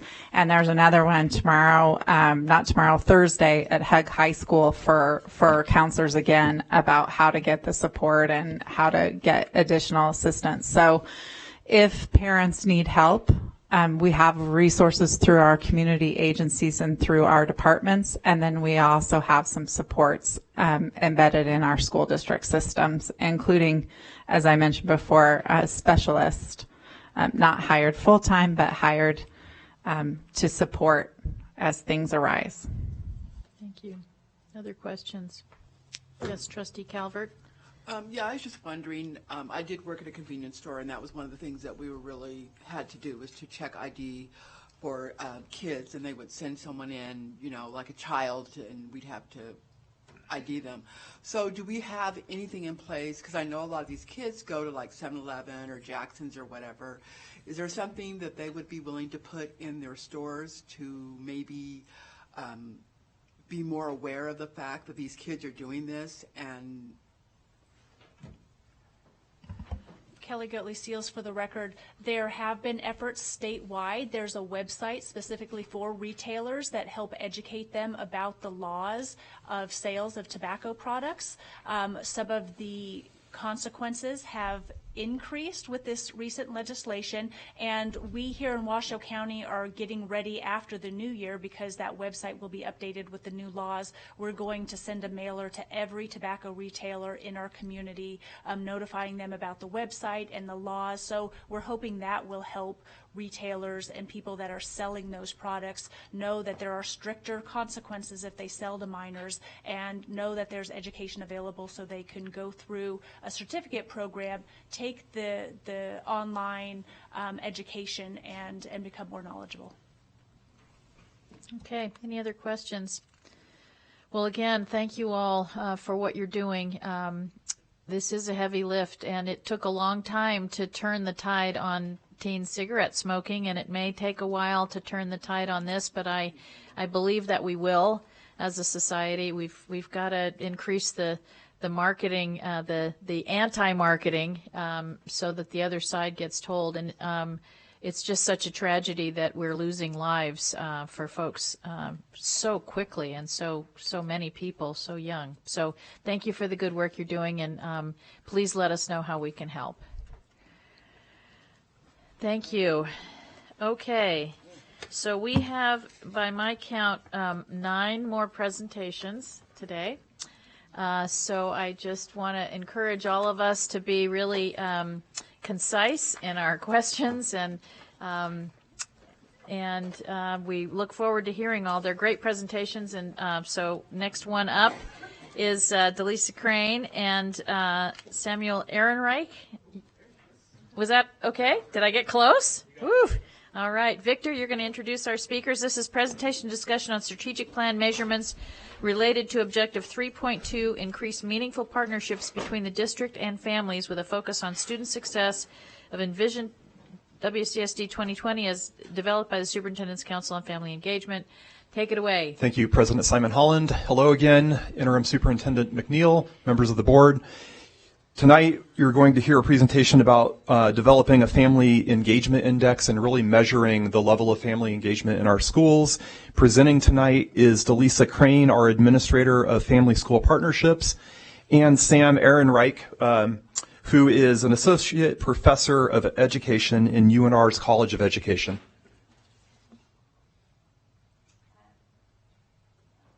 JJ, is that on? Yep, there you go. There we go. Thank you. Welcome. So for the record, Delisa Crane. Our Council on Family Engagement is a 25-member council of the superintendent, and they were charged this past year with determining how do we measure family engagement. It's something that has really not been done across the nation at a school level, and so this is kind of a new concept for us, but that committee spent a lot of time having discussions about what we want it to be and what we don't want it to be. So I'd like to recognize 2 people in the audience from our Council on Family Engagement. So Cheryl Pratt is our current chair of the Council on Family Engagement, and Dr. Sherry Waugh is our past chair of the Council on Family Engagement. Great. Welcome. Thank you so much for coming and being so patient and waiting with us. So thank you. Yeah, so the committee spent several committee meetings and also full council meetings talking about how could we measure this. And so we didn't want to create more data for our school sites. We already have quite a bit of existing data. So how could we leverage that? We wanted to emphasize growth. We know that not all of our families and all of our schools start in the same place, right? So some of our families have lots of resources and access to information, and some of our families need more support. We wanted to make sure our underrepresented voices were really heard and lifted up, and that we intentionally outreach to some of our families that we don't often hear from. And that the data that we're focusing on is really data that can move the needle on student achievement. So it's data that is predictive of student achievement. Because we have a lot of random acts of family engagement across the nation, and we really want to be intentional about what's going to support our students to succeed. So the committee also discussed that we don't want this to be punitive. We want our schools to be able to learn from this and use the data to drive those meaningful efforts. So through this process, we had administrators, family members, central office staff on the committee. We are very lucky to have our accountability and research office, Ben's department, that has provided all of the data, and we're very lucky to have Sam, who is the chair of the index committee and took time to really study all of the data. We've proposed and this is a draft, so we've proposed this draft to our area superintendents, to our own chief, Dr. Paul Lamarca, and have met with Ben's staff to look over the initial draft. So now I'm going to turn it over to Sam to really talk about the data. And welcome, and thank you for your patience and for all the work that you have done with our folks. It sounds like a great collaboration. I look through your PowerPoint. It's really exciting. So we're excited to hear more. Well, thank you. For the record, I'm Sam Ehrenreich.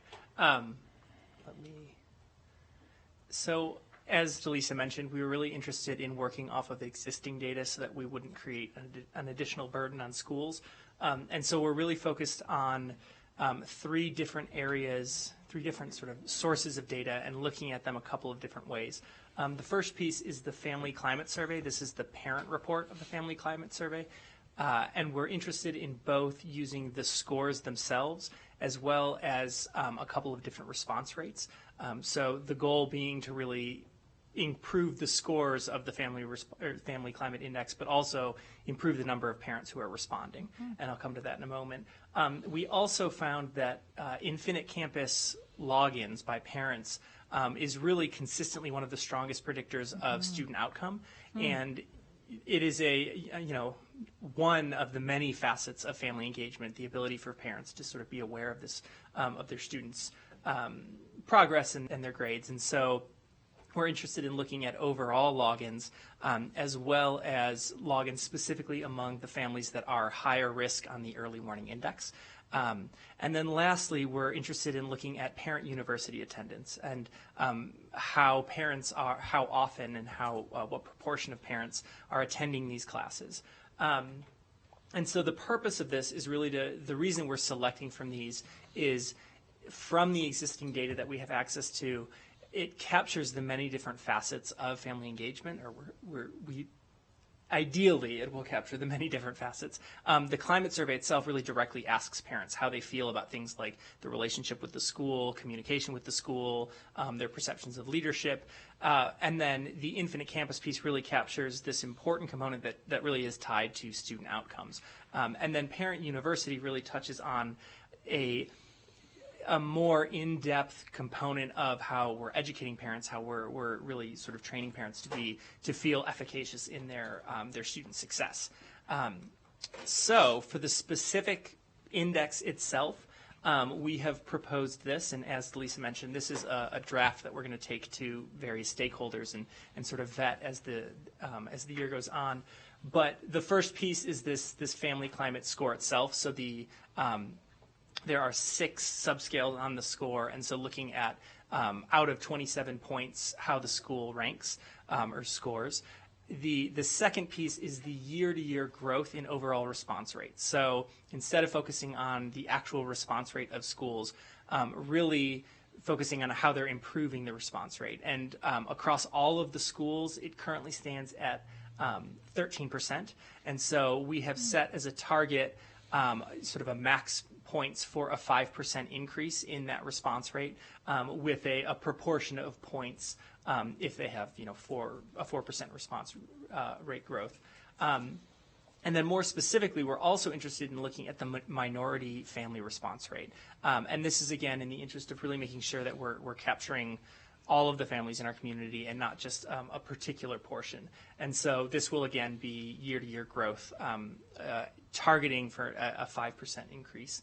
The Infinite Campus logins, again, year-to-year growth rate. So this would be the average number of Infinite Campus logins per parent at any given school. And then we're also interested in the average parent login among our families that are listed as high risk on this early warning index. That's a pretty ambitious goal, a 50% increase. So, and I'm the rationale behind that is because it's growth focused. It doesn't necessarily equate to massive changes. So in the case of Infinite Campus logins, for the families on the high risk on the EWI, that works out to be about a half to 3/4 of an additional login per parent over the course of a year. And so, although it seems like this really sizable growth, we're starting it at smaller numbers. Okay. And so, I recognize that 50% looks pretty big and scary, but in actuality, it isn't as massive. Similarly, for Parent University, so the average number of events attended by parents is 0.1. So basically, for every 10 parents at a school, they attend one parent university class. So to get to that 50% increase would be for every 10 parents at a school, it would be 1.5 parents, or perhaps more appropriately, for every 20 parents at a school, get to 3 parents, or 3 attendances at a parent university event. So I came with those numbers because I know 50% looks pretty scary. And so here, this presents just sort of a hypothetical scenario looking at these different schools. And so these are largely the means. And so if you look at the Family Climate Survey, the average score is at 20.42, and so that would translate into their points. I won't go through all of them in the interest of expediency, but for example, the Family Climate Survey, the total response rate, growth rate, if they hit 2.5%, they would get half of the 15 total points that they're able to achieve. I also have a high-performing example. Look at this guy doing great. And so here you see, and these scores work out to be essentially one standard deviation, approximately one standard deviation on all of these scores. So looking within the schools, the ones that are sort of towards the more proficient end of the curve, you see that we have a subsequent improvement in the score. Is this? Yeah. No, that's back to you. So as I mentioned, this is a draft, and I believe one of the attachments you have is our proposed communication, outreach, and feedback plan. We really want to spend time talking to school administrators about this and staff. We want to spend time talking to other central office departments that play a role in family engagement in our district, and we absolutely want to spend time talking to families. And so we plan to listen, present, learn, and then take all of that feedback so we can make adjustments and hopefully be ready by the next school year to have baseline data so schools can really determine where they can make growth. Excellent. Well, I certainly appreciate all the work on this. I think it's definitely going to be groundbreaking work, pioneering work, and really provide a great platform for other organizations to use. So thank you. Did you want to add anything, Vice President Raymond? Well, thank you. I think it's really exciting, and I do know that there's a lot of districts and a lot of other states watching this program or whatever to see how it goes, so good luck. I had 2 quick questions. The Infinite Campus logins, it detects the app too, if you... As long as you click on, so if you got a pop-up and you didn't do anything, but you just looked at that pop-up, that would not be considered a login. If you click on that notification and you go into your app, then it actually logs you in. Okay. Yeah. And then the parent university, how do you tie attendance back to the school site? Because I know they're not offered at all school sites. Yeah, we've been really fortunate to work with research and accountability, and so we have actually a tab so we can tie it back to the student, and then that feeds into our data warehouse. And so in fact, I was at a middle school this morning and we looked at the data together, and even though they didn't have parent university classes at their school site specifically, they had 100 parents attend 10 different classes, and we were able to look at that. So we have Family Access Day up at UNR on a Saturday. We have Chart the Course. We partner with CTE for the Passport Nights, which they lead, but we provide equitable support and access, and then we can track are we reaching all of our families? That's great. Great.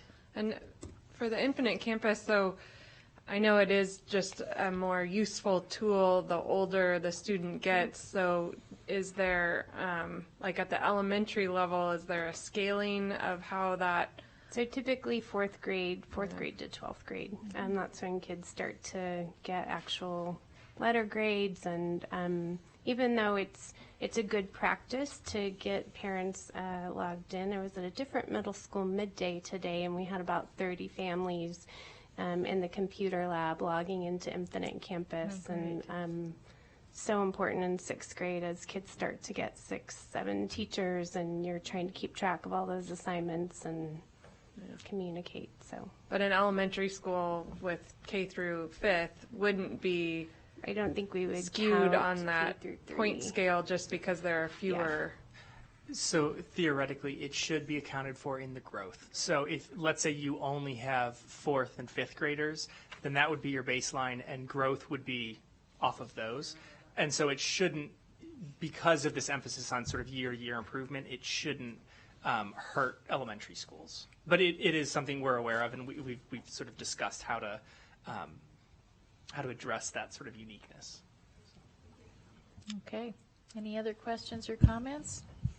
Well, again, thank you for the great work. Oh, yes, Dr. McNeil. Super quick. I just wanted to thank Delisa and the team, and I know Dr. LaMarca and Mr. Hayes and our Erie Soups. They've put a lot of work into this because at the end of the day, this is really around meaningful family engagement and what that looks like. And one of the huge emphases that I wanted to make sure happened is that it was not seen as, number one, something else on the plates of our principals, and then number two, something that was going to be looked at as far as another type of measurement. And so I really appreciate the thoughtfulness on this, because at the end of the day, it really is about meaningful family engagement. So thank you.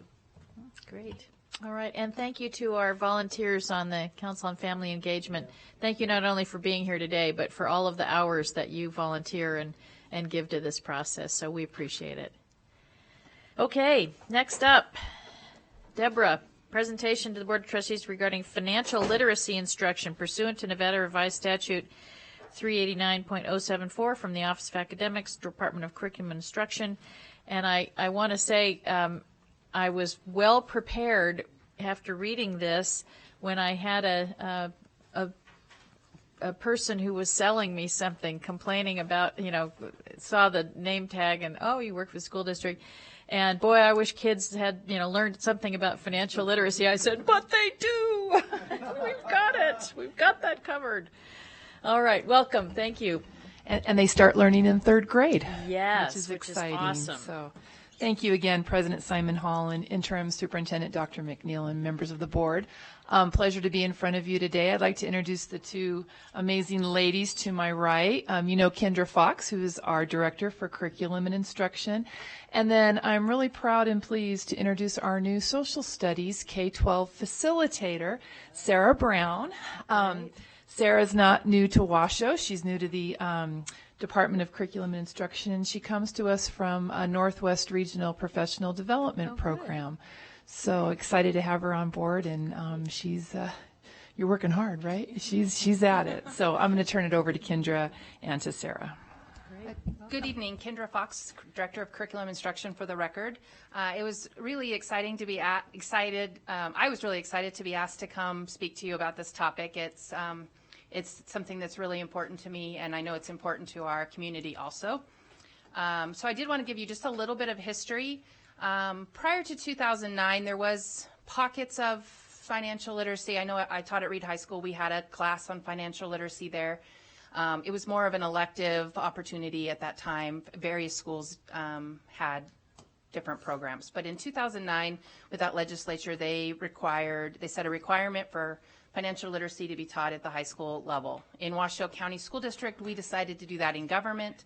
It was typically like a 2-week unit towards the end of the school year, especially or in the middle of the school year, right when students were having to fill out the FAFSA and start applying for colleges so they could start thinking about that part of financial literacy also.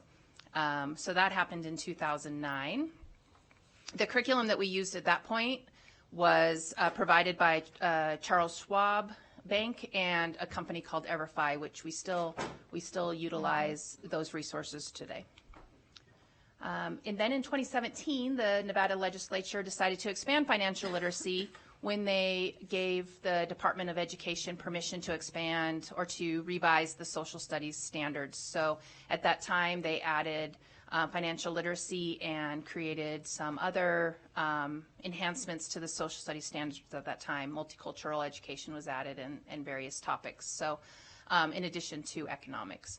So when the standards were revised in 2018, they added these 6 6, yeah, I don't have my glasses on, 5. 5 topics: financial decision making, saving and spending, credit and debt, insurance, investing in risk, and college and career readiness. And those are general themes throughout all of the standards. And with that, I'm going to turn it over to Sarah because she's more intimately familiar with the standards. She helped to write them and is now helping to implement them. So I'll pass it on to Sarah. That button right. Thank you. Welcome, Sarah. Thank you. Sarah Brown for the record. So the standards, as Kendra mentioned, begin for students in the 3rd grade. In grades 3, 4, and 5, they are attached to the specific grade. So they're not banded for elementary. They begin fairly basically with distinguishing between needs and wants, looking at saving and spending, just some of those general concepts. As we move into the middle school, the financial literacy standards are actually banded, so 6, 8. So districts have options over the span of 6th through 8th grade when they want to provide instruction on those standards. And so in Washoe, we have decided that will happen in 7th grade. And so in 7th grade is when our students will receive instruction in all of these standards. And you can see on the left-hand side in the red column, those are those 5 areas that Kendra mentioned before. And then there are more specific standards attached to each of those 5 themes. I'll go ahead and jump to the high school so you can see, I think kind of what's neat is if we jump back again to middle school and then advance to the high school, you can really see the vertical alignment, right, from 3rd through 12th grade, and the increasing rigor and depth as students move through. So again, in high school, these standards are banded, so 9th through 12th grade. Washoe County has decided, as we have in the past, to teach these in our 12th grade course, largely in part, and Kendra is going to talk about this in just another moment, because of the split in economics that will be required, a semester of economics moving forward. And so it just kind of makes sense to continue teaching financial literacy in the 12th grade. Kendra's going to speak a little bit more about some of the curriculum materials that teachers have access to. In 2015, Tim Duval and Dr. Mark Pingle from UNR contacted me. They're from a group called the Hyatt Group, and they wanted to do some fundraising to provide the Dave Ramsey financial literacy curriculum, foundations and personal finance curriculum to our students. And they wanted to pay for it completely. And so they did some fundraising, and about 4 or 5 of our schools accessed it at that time based on who they had available to teach it. Well, fast forward quite a few years, and within the last 3 years, they've raised $159,000 for our students, and it paid for every single one of our high school students in their senior year in that government class to have access to this curriculum for the next 7 years. Oh my gosh. So it's pretty amazing fundraising effort by this group, and wow. They just had a dinner on last Saturday night, which they invited some of our teachers to attend, where they were raising more money, but for Pershing County. So they took care of us, and now they're taking care of other outlying regions and charter schools. So pretty great donation there. So I wanted to make sure that we thanked them publicly for it. I thanked them multiple times, but and please pass along our thanks and our gratitude. It's really amazing. Yeah. An astonishing amount of money to raise. Dr. Taylor. Thank you, Madam President, and thank you to the Hyatt Group. Yeah. To the Hyatt Group. I'm familiar with this curriculum, and it's fantastic. It's actually one of the reasons why I asked for this to be on the agenda, because I wanted to see what we were doing. Now, in this, you mentioned before only a few of the schools access it. Do we have a teacher at each school then that will teach this? How does it go? We know it's available, but how do we, So previously, when we did it as a standalone class, the school needed an allocation. Now it's part of the government curriculum, so all government teachers have access to the curriculum as part of their their government. That's just, so it's just a part of their regular Yes, yes. syllabus for that year or whatever the case may be. Right. That's awesome. I mean, that's a tremendous investment in our students. Absolutely. It really is. Fantastic. Are they available to? No, I'm just kidding. I know. Really, really appreciate that. That is an incredible investment in our young people, and one of those sort of legacy foundational things that investment will pay off for those young people for the rest of their lives. It's just amazing. So thank you. We've heard stories too about how students have gone home, taken the curriculum home, and talked it over with their parents, and changed their parents' thinking, and it's really made a big difference. I need someone to bring it home to me. Yeah. I did want to provide you. Yes. I did want to provide you, this is just an example of one of the little discussion prompts, case studies from the curriculum. Really high school appropriate, right? Spend money on your car, go out with your friends, and how does that work in terms of financial success going forward? So that's just one little example I wanted to share with you directly from the curriculum that our students have access to. Wow, great. So with all these changes in the 2017 legislature, the legislature did provide us some funding, which was really outstanding, to implement the new standards. And so in 2018, they gave us $200,000, and in 2019, they gave us $300,000, with the goal of providing professional development to teachers, to provide materials to students. Those were the two main areas that we were allowed to spend the money in. So we did a lot of things. We provided a lot of training for teachers. We bought materials for middle school. We bought materials for elementary school. Specifically, one of the things we bought for elementary school were a package of library books, read-alouds around financial spending your money, and so the librarian could then read the books for students that paired with the classroom instruction. And then someone in curriculum instruction wrote some lessons to help bridge that gap. Wow. So that's we just bought those last year. We sent a lot of teachers to economics and financial literacy conferences. One of the things that happened during the 2017 legislature is they said that our government class, which right now is a year-long government class, needed to adjust. It adjusts in 2023.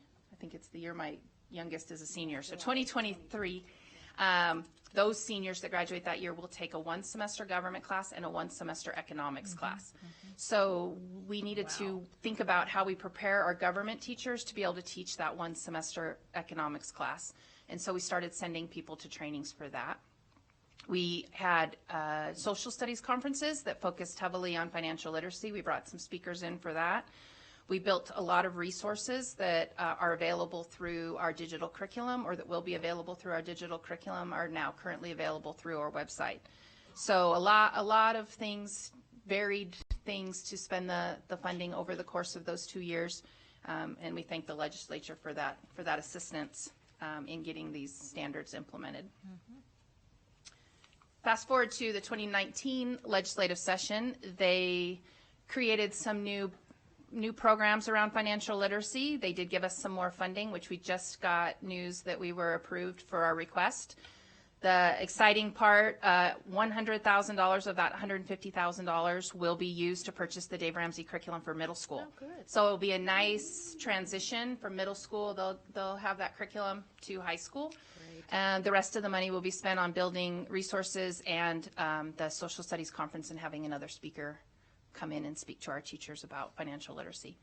The state seal of financial literacy was developed, and I have to pull my notes on this one because I don't know this by heart yet.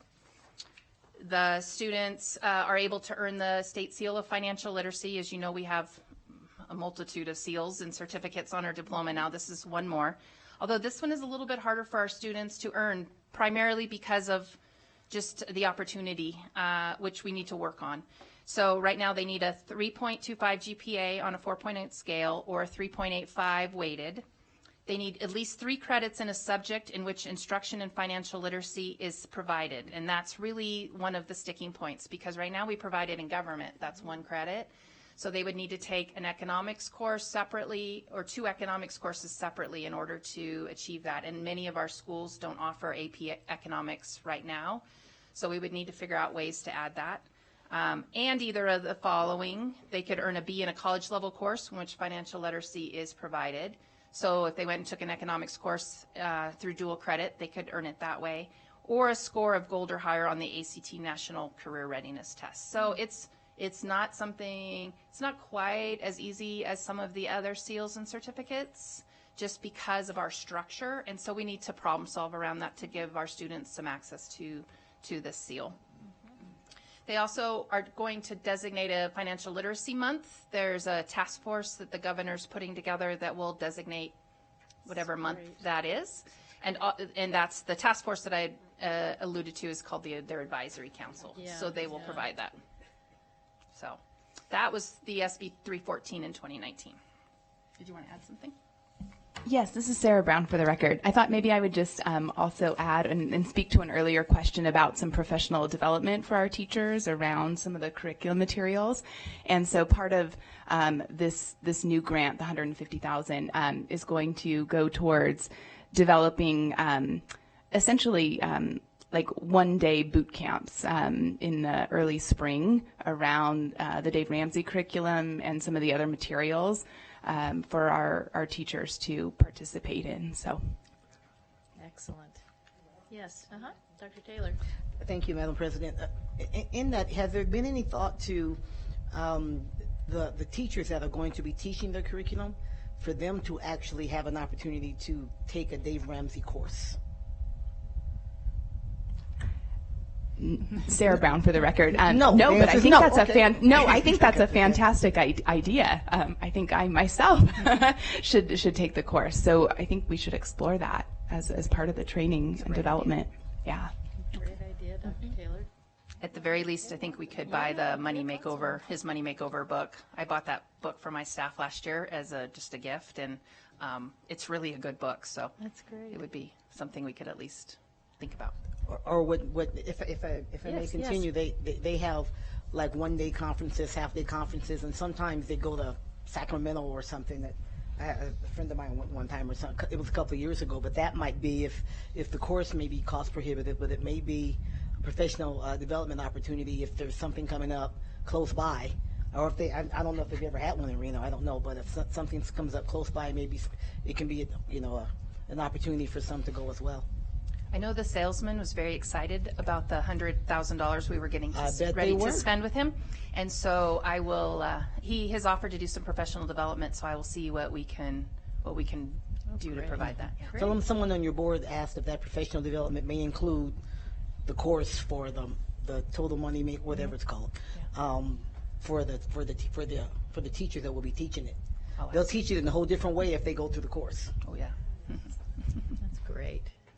Excellent. So any questions?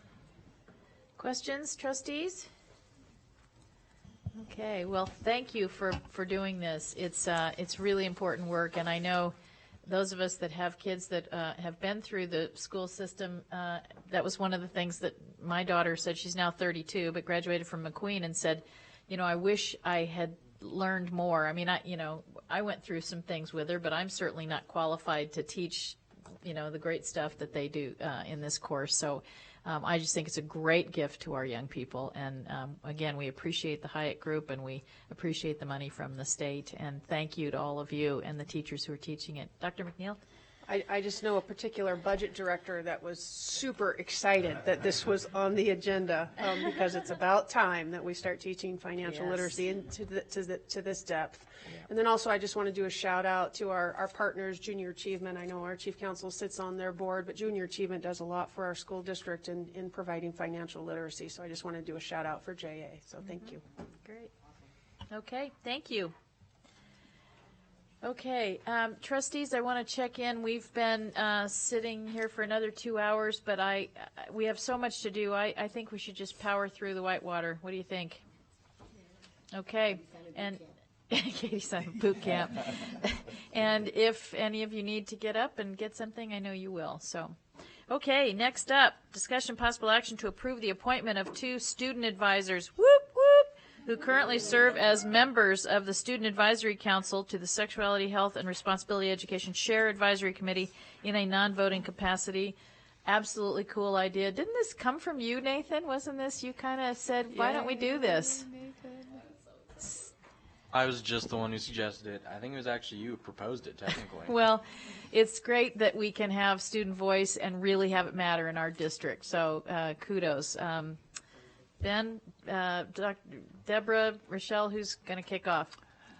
I'll jump in there super quick because we're going to be pretty super quick tonight. So yes, so you suggested it. Dr. Taylor wants to make a motion, so no, please go ahead, Debbie. We're very excited. Rochelle is, look at her, she's super excited. It's very cool. So again, so thank you, President Simon Holland. Thank you, Interim Superintendent Dr. McNeil and members of the board for letting us come in before you today. So I'm joined by Ben Hayes, our Chief of Accountability.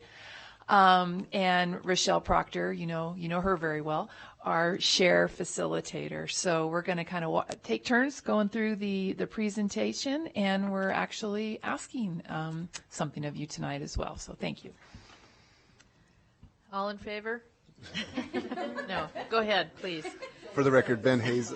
This is the title slide. It feels like one we don't even have to ask and answer, so I'll go briefly. The board has been really responsive to student voice in this district. So essentially, I've always said student voice is really the best and most rich data that we have, our 64,000 students kind of experiencing the pathway to graduation.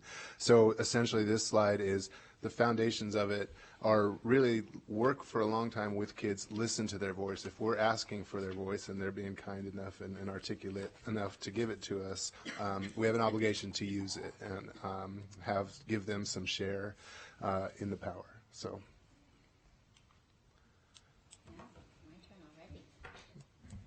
And I think I recall, Dr. Taylor, you had something to do with this as well. You were talking about that we needed to make sure it resonated with young people, that the curriculum was what our students wanted. So, yes. Yeah, team effort. Was that time for the motion?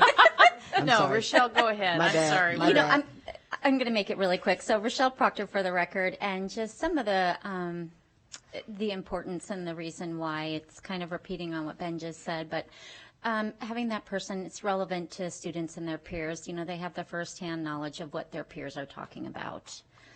Promoting student buy-in and engagement. Again, students realizing that they have somebody in the fight for them, a peer sitting at the table as we're having those discussions. And providing a unique and valuable perspective. Again, that student input, so powerful. Student voice can help raise issues of equity and other difficult topics that may otherwise go unnoticed, misunderstood, or avoided. Things that we as adults tend to think that they're not discussing. When we talk to our students, we're just like, oh, really, we are missing the boat here. So moving quickly, our next steps. So we are before you this evening seeking approval to appoint 2 students from our Student Advisory Council to serve as non-voting student advisors to the Share Advisory Committee. And the next, why do they have to be non-voting? Because we are full right now in our membership, and then there's specific categories that that are dictated to us from the state. Okay. Yes. All right. Yes. Thank you. Sorry. No problem at all.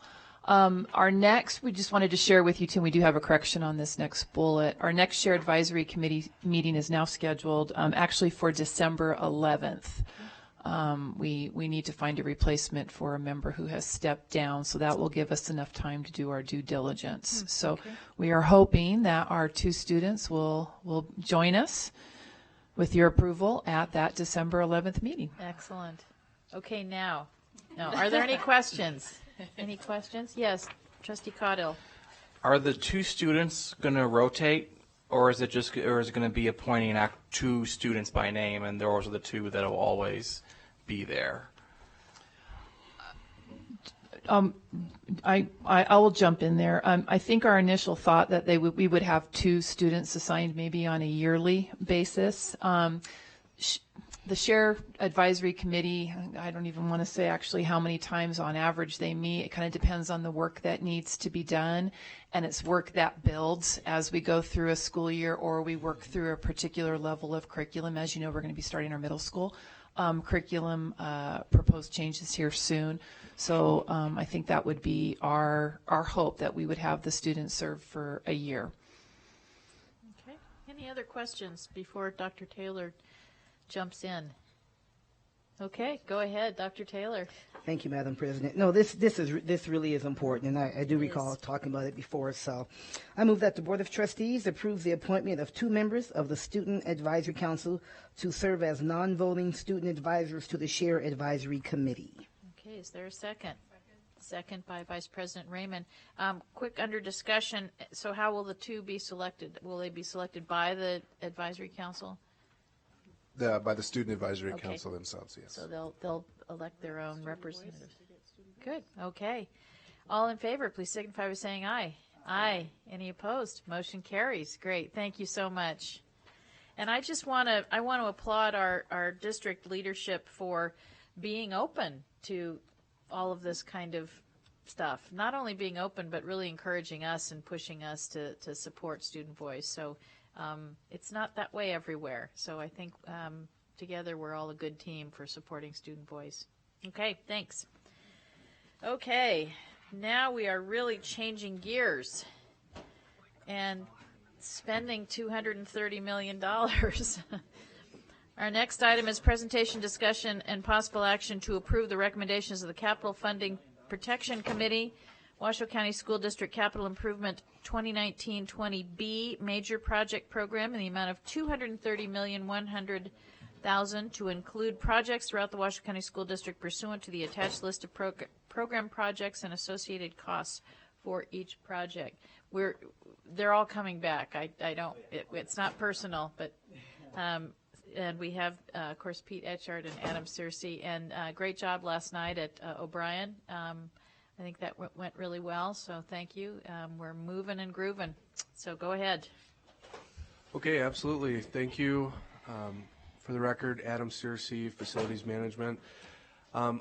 As is typical, the information I'm going to present on and this entire agenda item is coming as a recommendation from the Capital Funding Protection Committee. We presented exactly these slides on October 3rd, I believe it was, at a public meeting of the Capital Funding Protection Committee.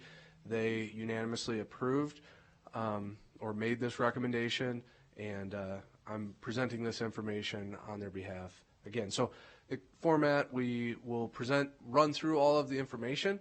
There's 2 basically actions that are rolled into the entire agenda item. So please feel free to stop me. I'll segue accordingly, but I'm going to burn through quite a bit of information. If you guys have any questions, let me know.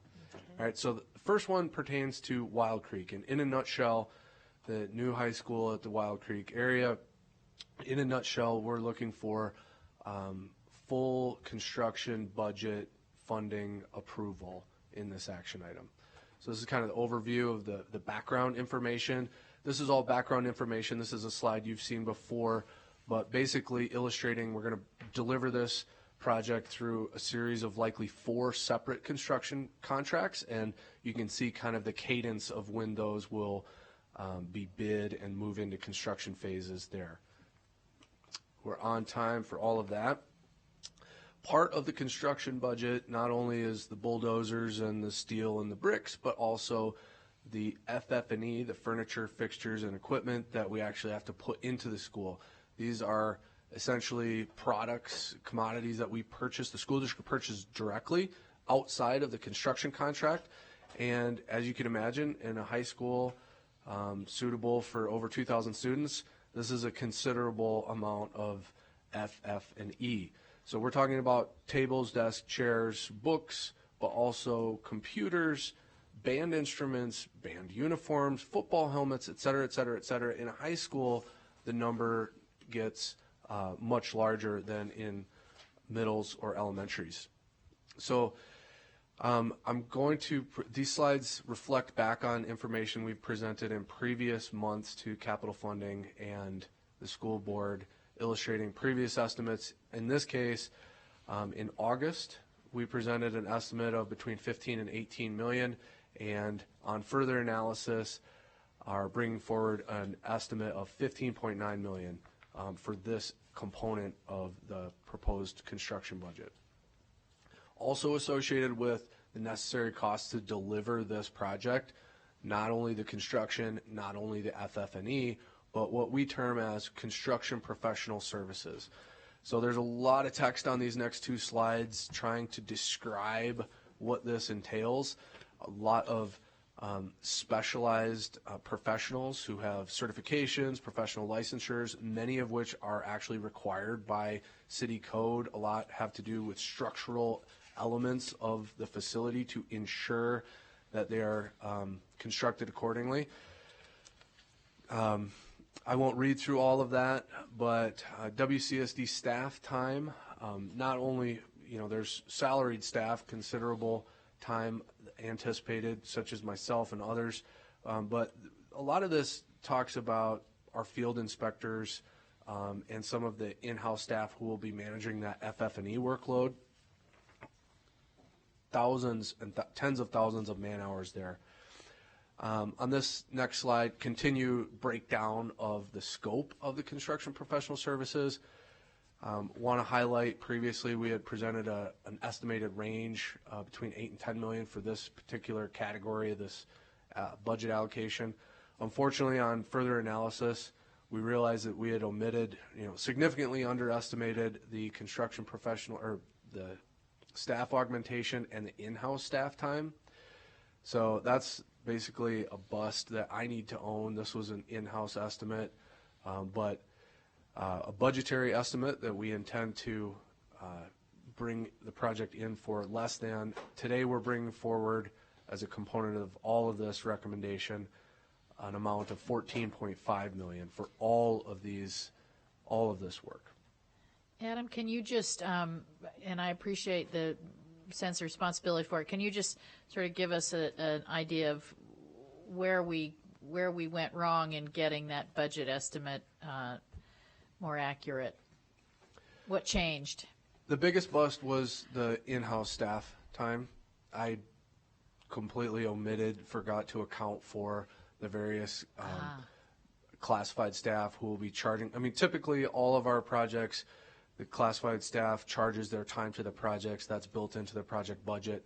In the budgeting estimating process previously, I missed that. Okay. So that's estimated to be 2 to 2.5 million.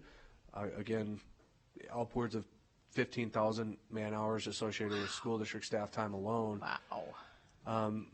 The other remaining portion of that bust was the construction management staff augmentation.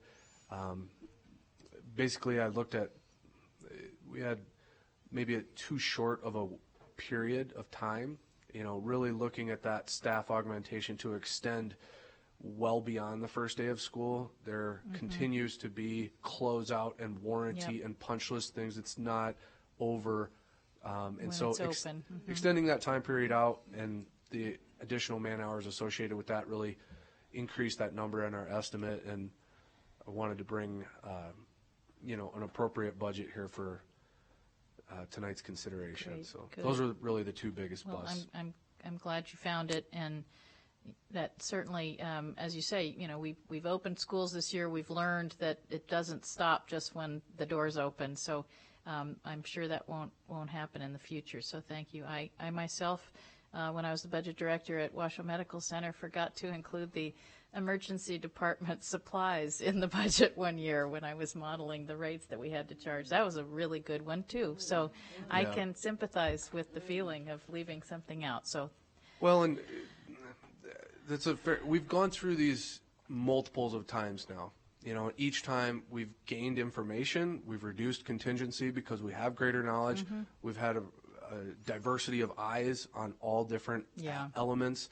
So things get caught, estimates get refined, more precise. That's part of the process. Unfortunately, this one was farther off than we would have liked it to be previously. We feel pretty confident in this and certain that we'll be able to bring it in for less than this. Great. Checklist item for the future, huh? Absolutely. Okay, thank you. Okay, so the meat and potatoes of this is the brick and mortar construction work. All right, so I want to emphasize kind of what I just said. How many smart people have been working from so many different perspectives for so many months on this project to get us to where we are now. I can't leave it unsaid. The quality team, the level of effort. I'm not going to provide you the, thousands of pages of backup, but believe me when I say this is a high quality team that has put together a high quality estimate and set of plans. Looking back to June, we presented this exact graphic, looking at the potential estimated cost for the project from 4 different angles. You can see just generally summarized in a range of $194 million to $216 million at that time. It's a broad range, looking at it from several different ways, but trying to zero in on the probable construction costs. So we came back in, so you can see on the top, presented in June, grayed out, now flashback to August 2019. We had determined several areas of cost savings and presented a range of between 187 and 209 million at that time. We also received approval for the budget associated with the first construction package, the relocation of the ore ditch. So that is also a snapshot taken from that exact meeting where the total of 5.67 million was approved at that time, budget for that scope. That was August. So graying out August and moving forward with what we're here talking about tonight, the final recommended budget for all on-site, off-site, and building construction. So those are the 3 remaining packages of the 4 that we talked about initially, is summarized at 199.2 million. So again, those budgets do include appropriate contingencies and escalation. Much of this scope will not be, bid and purchased until early 2019 or 2020. And some of the design, we still have to get permits for this work. There are some design contingencies built into this. I should also add, previously we had an independent cost estimator, professional cost estimator, received these plans more or less cold turkey, went through them on their own independently, came back, basically interviewed with our construction manager, Clark Sullivan, and compared within a high degree of agreement, really reflective of the quality of plans that we have at this point, the clarity that they provide to a completely independent third party able to review them and assess them and come to very nearly the same conclusion as far as estimated cost.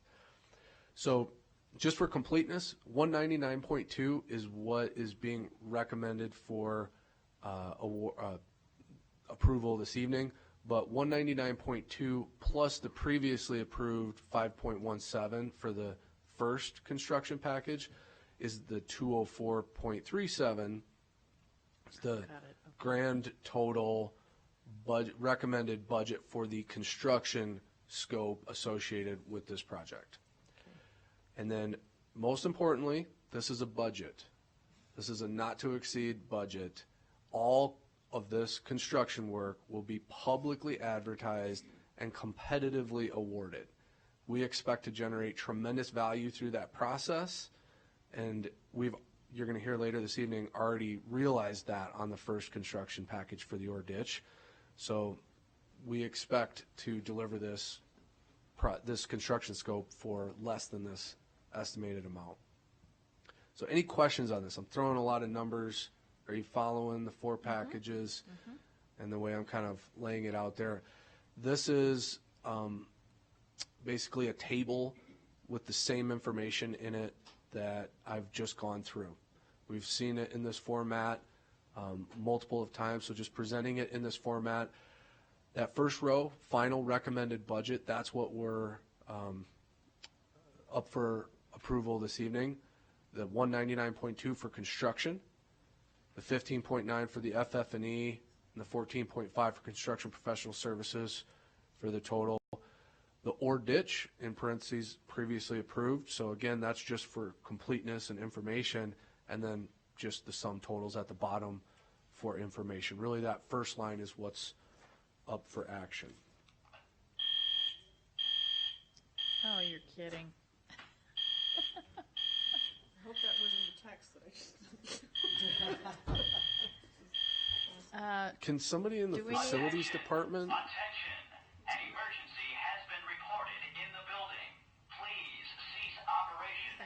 I think we should. meet me out in the hall. I, When that thing went off. I think we should recess momentarily until it stops. And I think good example is for us to actually exit.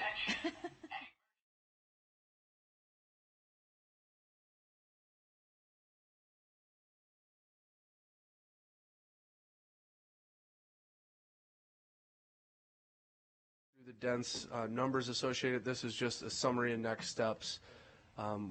We hope to announce a groundbreaking celebration in the month of October, and then, as I shared earlier, major milestones cascading through the next 2 years, and August 2022, we're going to have this school open to students. It's fantastic. That's great. Okay. Thank you. Okay. Any questions on this aspect? This is the end of the information I have on Wild Creek. Nope. That's great. Excellent. So abruptly transitioning to a presentation on the O'Brien Middle School replacement. Some of you have seen portions of this. Some of you were at the meeting last night at O'Brien. I'm going to hustle through this. Basically, the O'Brien Middle School it does not have the capacity to house all of its feeder 6th, 7th, and 8th graders.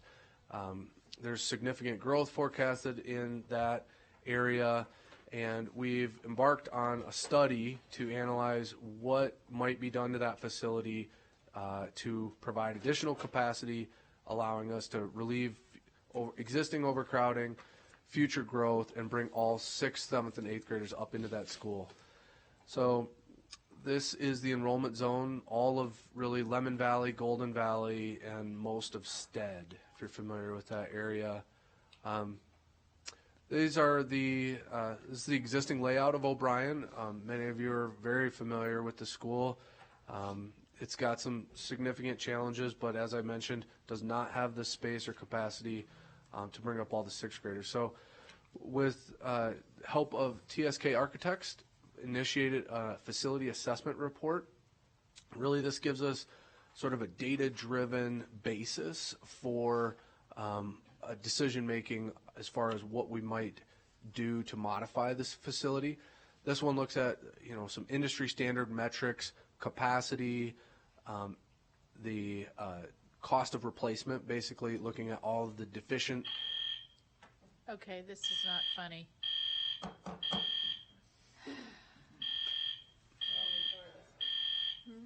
I don't think we should ignore. I mean, it's just not a good example to ignore it. Yeah. Jason's out in the print shop, so. Oh, nope. It's not beeping.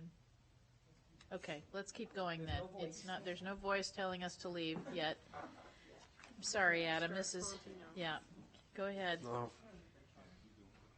Okay, so at the conclusion of this study, it really recommended caution. Proceed with caution, essentially, that significant investment in this facility, borderline was the terminology it used. So really the point here is I want to emphasize that there was a quantitative analysis conducted to try and support any investment, whatever that may be, into this facility. So we went about looking at a study to expand and renovate the school, trying to, as I said, add capacity, provide equitable spaces comparable to some of our new middle schools, and revitalize some of the existing project areas. In order to do that, that would entail the addition of some 24 new classrooms, but also a demolition and expansion of some of the existing gym space, and also really one of the most significant deficiencies of this school is the size of most of the existing general classrooms. As many of you know, the school was built with a floor plan, basically an open campus floor plan where there were not significant interior walls. Those walls were put in place after the school was opened, and the average square footage of the classroom in O'Brien is approximately 750 square feet. The current middle school standard is 900 square feet. It doesn't sound like a lot, but in an individual classroom, it's very impactful. It's a challenge. So in order to do this, we felt we needed to, not only add on to the school, but also go in. Attention! An emergency has been reported in the building. Please cease operation. Well, let's see if it comes on again. I'm going to keep forging ahead. Yeah, please go ahead. So this is what it looks like. Expand and renovate. The white is an expansion, major renovation across the existing gray facility. In order to not only expand it, but also renovate it, it drove the costs up significantly to the point where the project team basically hit pause and initiated a second feasibility study, one focused on a replacement of this building.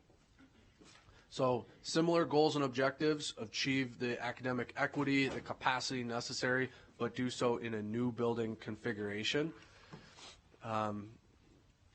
Again, also trying to focus on a comparable budget, right? If we're looking at a $60 to $65 million renovation and expansion budget, could we actually replace the school with a new building for a similar cost? So again, with the help of TSK Architects, looked at the available properties. Not included in this slide was a alternative site analysis that we conducted in-house. I just want to mention that on the record. We did analyze other sites off-site to this property, not school district owned. Could we acquire something? Really no readily available opportunities that meet the criteria for a 20-plus acre middle school, et cetera. But we did explore that. It's a question we often get. I want to mention that. We looked at the existing property that we do have. All of this property is outlined in yellow. This is the footprint of our current middle school design. It's a two-story design, rather spread out. It's a wonderful design, but you can see it takes up almost all of the space, really maxes out the available space, and really just wasn't a great fit. So with TSK Architects' assistance, we developed a more compact footprint that basically takes all of the spaces that are in the current middle school ed spec, that are in the current middle school design that we've been constructing, and rearranges them in just a more compact arrangement, and actually a three-story academic wing, and it fits more densely or more compactly on this site. This is an overlay. You can see maybe as much as 20% smaller building footprint than the current middle school prototype.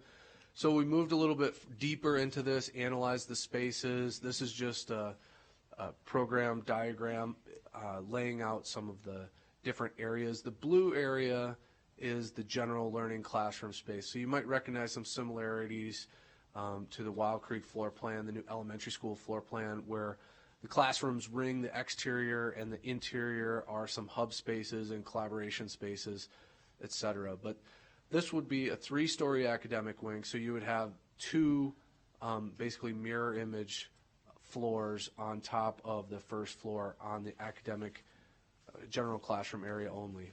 Again, similar layout with some dimension to it. The Stead Boulevard will be on the basically left-hand side of this image. So in simplistic terms, we are flipping the campus, building to one side and outdoor facility to the other. So the finished product here, we end up with a brand new school rather than a renovated, expanded 60-year-old school, and one that is designed to meet the entirety of the current middle school ed spec. We also see some significant advantages with this approach because we won't be in the active building where students are with the expansion renovation. We'll certainly be on campus. There will be disruption and impacts to the outdoor activities that we'll have to make accommodations for. We have some preliminary strategies for that, but we're going to develop a plan to do that construction, allowing the classrooms to operate at the same time without interruption. Of course. Go ahead. Thank you, Madam President. And that's because of the school really kind of being built back, further back into the property then. The Absolutely. New buildings. Yep. Yeah, really onto where the fields are now. Exactly. Right, and then, okay, I get it. That's what I thought. Yep. The intention will be to move into design in 2020, move into construction in 2021, build the new building in basically the rear of the existing O'Brien in relative isolation while the existing facility is used, classrooms basically uninterrupted with the exception of the outdoor activities.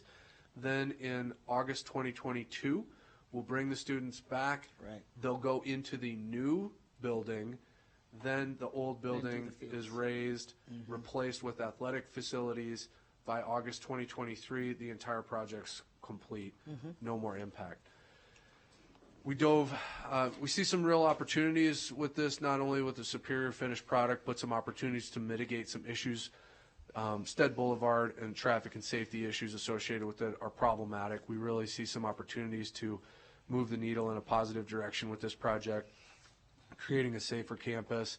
There are stormwater issues and sanitary sewer issues in this region. We see some opportunities to move the needle on that as well. And then maybe most importantly, we did a fairly detailed conceptual level analysis on probable costs. This is a square footage analysis with the architect's experience, and believe strongly that with this compact footprint, we can deliver this project at a comparable range. So we're not talking about 60 to 65 for renovation and 100 for new. It's comparable, maybe 65, 70, 75, somewhere in there at the conceptual level. So when we validated that we're talking within a comparable level of costs, realizing that this would be believed to be a superior finished product, we wanted to take the next step with this recommendation. So in summary, what's on the agenda this evening is a $500,000 budgetary request. In order to do that, we've spent approximately $50,000 on the feasibility studies to date. We want to take the next steps and go in a little bit more depth. Geotechnical analysis, detailed traffic study, more in-depth engineering analysis, really continue to vet out this concept before we go all in on it. Additionally, some extended public outreach. We had a great public meeting last night up at O'Brien. Continue to meet with key stakeholders and community members. We really want to get their input, vet out any red flags, initiate a construction manager at risk solicitation so that when and if we are prepared to go into design full steam, we have a general contractor on board to help us develop the plan so we can do this construction safely. And again, this is $500,000 to do this work and potentially come back in likely February. We're eyeballing for, hey, we've done this enhanced due diligence. The results are what they are, and maybe we have a recommendation to take the next step at that time. So I believe that's the extent of the content. There were some wonderful renderings that didn't make it into this presentation for capital funding, but were presented at the public meeting last night. We're really excited about the public feedback and optimistic about where this is going. Want to dig deeper, and tonight we're asking for a $500,000 budgetary allocation to take the next steps. Any questions or discussion on the O'Brien Trustee topic? Caudill. Yeah, thank you. As we've talked about many times, this is something that I think would be great for the North Valley's community. One thing that I don't think was mentioned last night, and I heard it after the meeting. So O'Brien currently is a pretty inefficient building. And so is the district expecting essentially lower utility costs with a new building, or similar, because O'Brien currently is so inefficient right now that it doesn't hold, heat very well, doesn't hold cool air very well? Could we see savings on utilities for a new school, or is it something that you're just not 100% sure of right now? One thing I am 100% sure of is that a new building will function and provide an environment, physical environment that's superior than what they're dealing with today. It's a complicated equation to answer your question. The building code requirements are different now than they were when O'Brien was constructed. the capacity and the size of the proposed new school will be larger than certainly the fixtures and whatnot will be more efficient. So on balance, will it be a savings? Will it be a wash despite the larger size?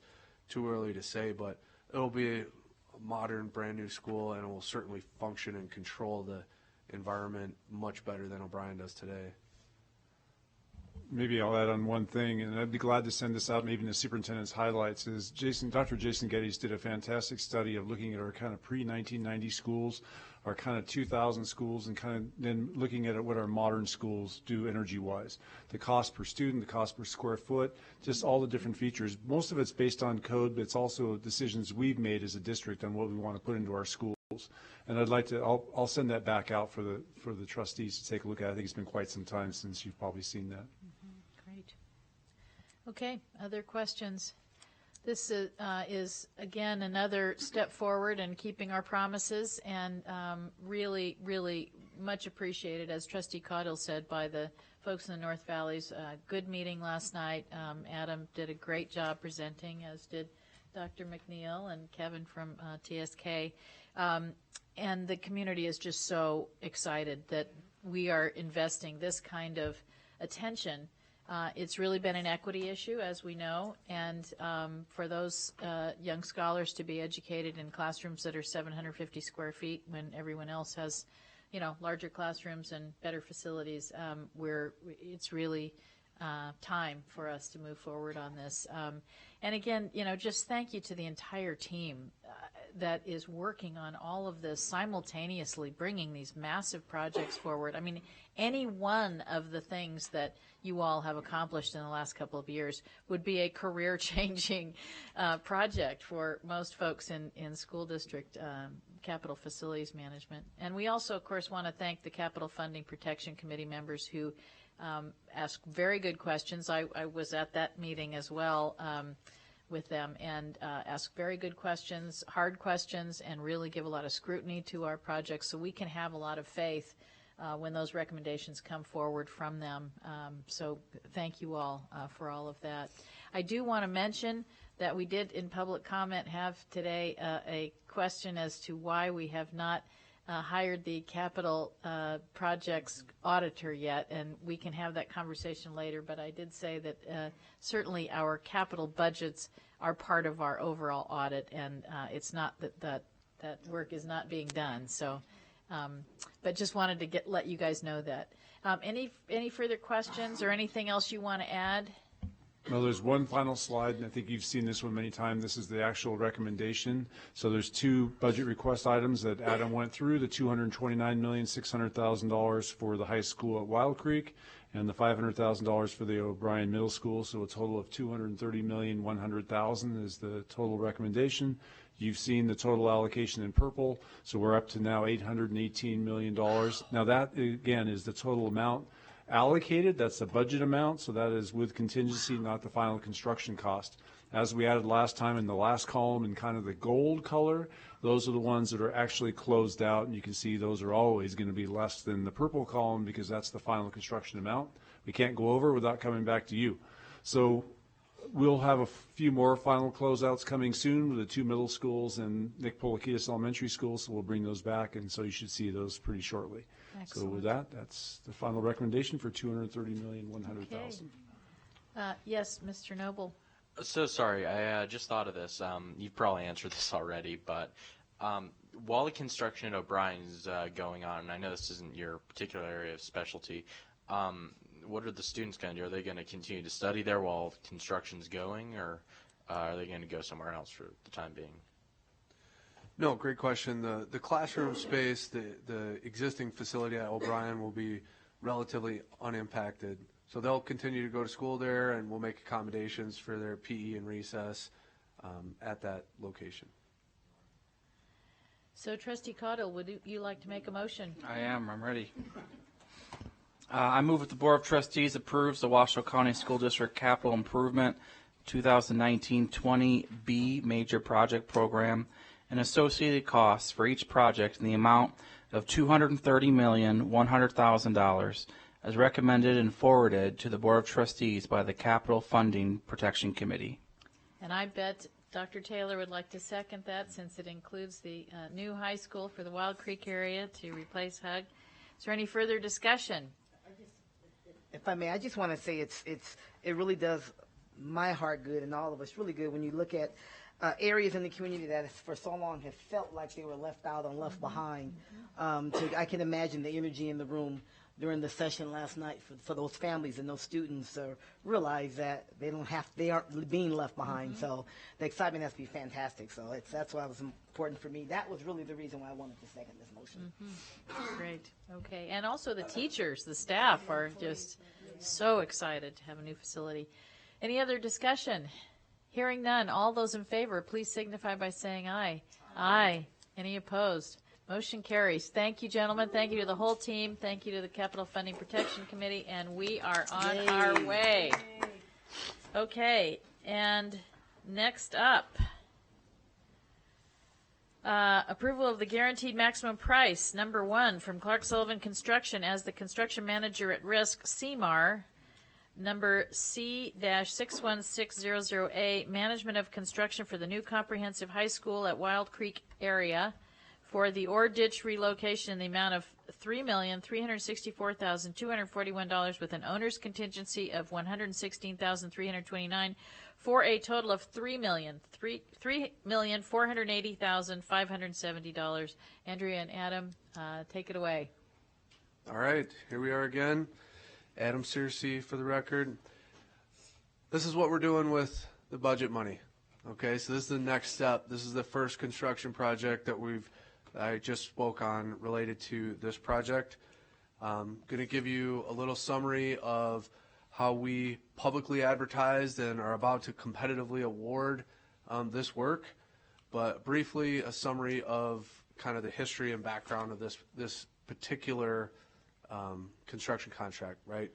I guess this is an overall update on the project in general, but specific ore ditch relocation, you've seen this slide before. The outline in blue is the current alignment of the ore ditch. It's an open channel irrigation and stormwater drainage system, basically flowing right through the exact location where we want to build a high school. So we're looking to relocate it on the basically southern or bottom end of the project, connecting those two blue lines in essence. So that third bullet, the school district and Washoe County entered into a cooperative agreement with the ore ditch company earlier this summer that basically outlined the terms and conditions. The school district will pay for the relocation of this ditch, and it's actually on Washoe County property, not on school district property. We're going to move the ditch onto county property, and then the county will maintain it on behalf of the ore ditch into the future. So just to briefly summarize, this is it's actually a series of 3 separate culverts. So rather than having the open channel ditch, we've got 3 culverts that the water is going to flow into. It actually, this is a profile view of the alignment, it actually flows down and then back up because the inlet end is at a higher elevation than the outlet end. It actually pushes the water back uphill and flows back out, and gravity flows on into Sparks. So it's called an inverted siphon. The engineer geek in me thinks this is pretty neat, and we're going to build one of them. But it's substantial, right? It's 3 pipes, approximately 24, 36, and 42 inches in diameter, major concrete head walls at either end.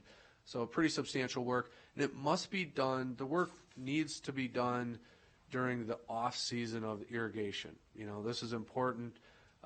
Irrigation rights to many ranch areas and Red Hawk Golf Course, et cetera. So we need to do it during this time of year when they're not flowing irrigation water.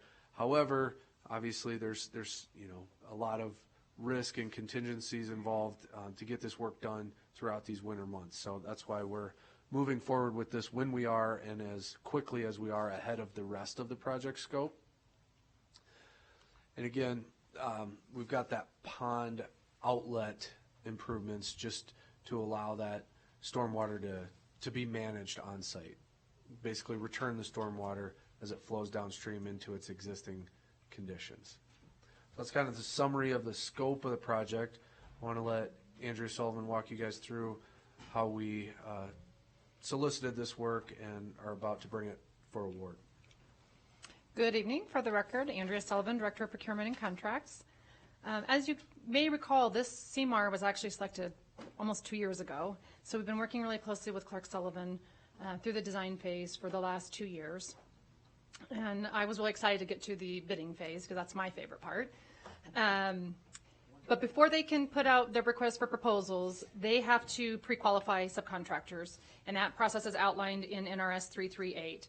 And Clark Sullivan did a really good job here with broad outreach to subcontractors. And for just this smaller phase of the project, we're able to pre-qualify 48 subcontractors. So that was really good because the more you can pre-qualify, as that's your bidding pool, the more likely you are to have good competition, which is obviously what we look for in a project like this. So through this pre-qualification is just one of the values we think that Clark Sullivan has brought to the CMAR process. So once that was complete, they could issue their request for proposals to their subcontractors. And I know we say this like 100 times, but all scopes are publicly advertised and competitively bid, because sometimes people don't think that really happens in a CMAR, but it absolutely happens. Clark Sullivan issued their RFPs to the qualified subs on August 16th, and proposals were due by September 10th. Throughout that process, they received a total of about 26 requests for information, and a typical request for information has pages of questions on it, right? So generated a lot of interest. People were looking at the plans, asking questions. 4 addenda were issued to answer all of the questions, and as a result of all of that, we received a total of about 25 proposals across the trades. And I think a keynote here is all trades received multiple proposals, so that was good.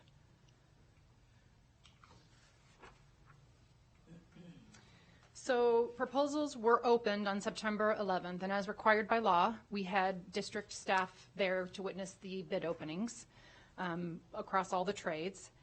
And those proposals were then evaluated by Clark Sullivan to make sure that the scopes were complete, that they included everything in the scope, that their numbers were accurate. And throughout that process of validating, they interview many of the subcontractors. And those were conducted between the 13th and 18th of September. And again, district staff was there to watch, listen, learn, see what the questions were, feel validated that they had complete scopes, but mostly to make sure that the whole process was being followed through NRS 338 and district policies were being followed. And at the end of that, Clark Sullivan submits their list of subcontractors to the district that they want to use, and we begin to negotiate the final GMP, which is what we're here tonight to award. So we call it GMP. It's a guaranteed maximum price contract.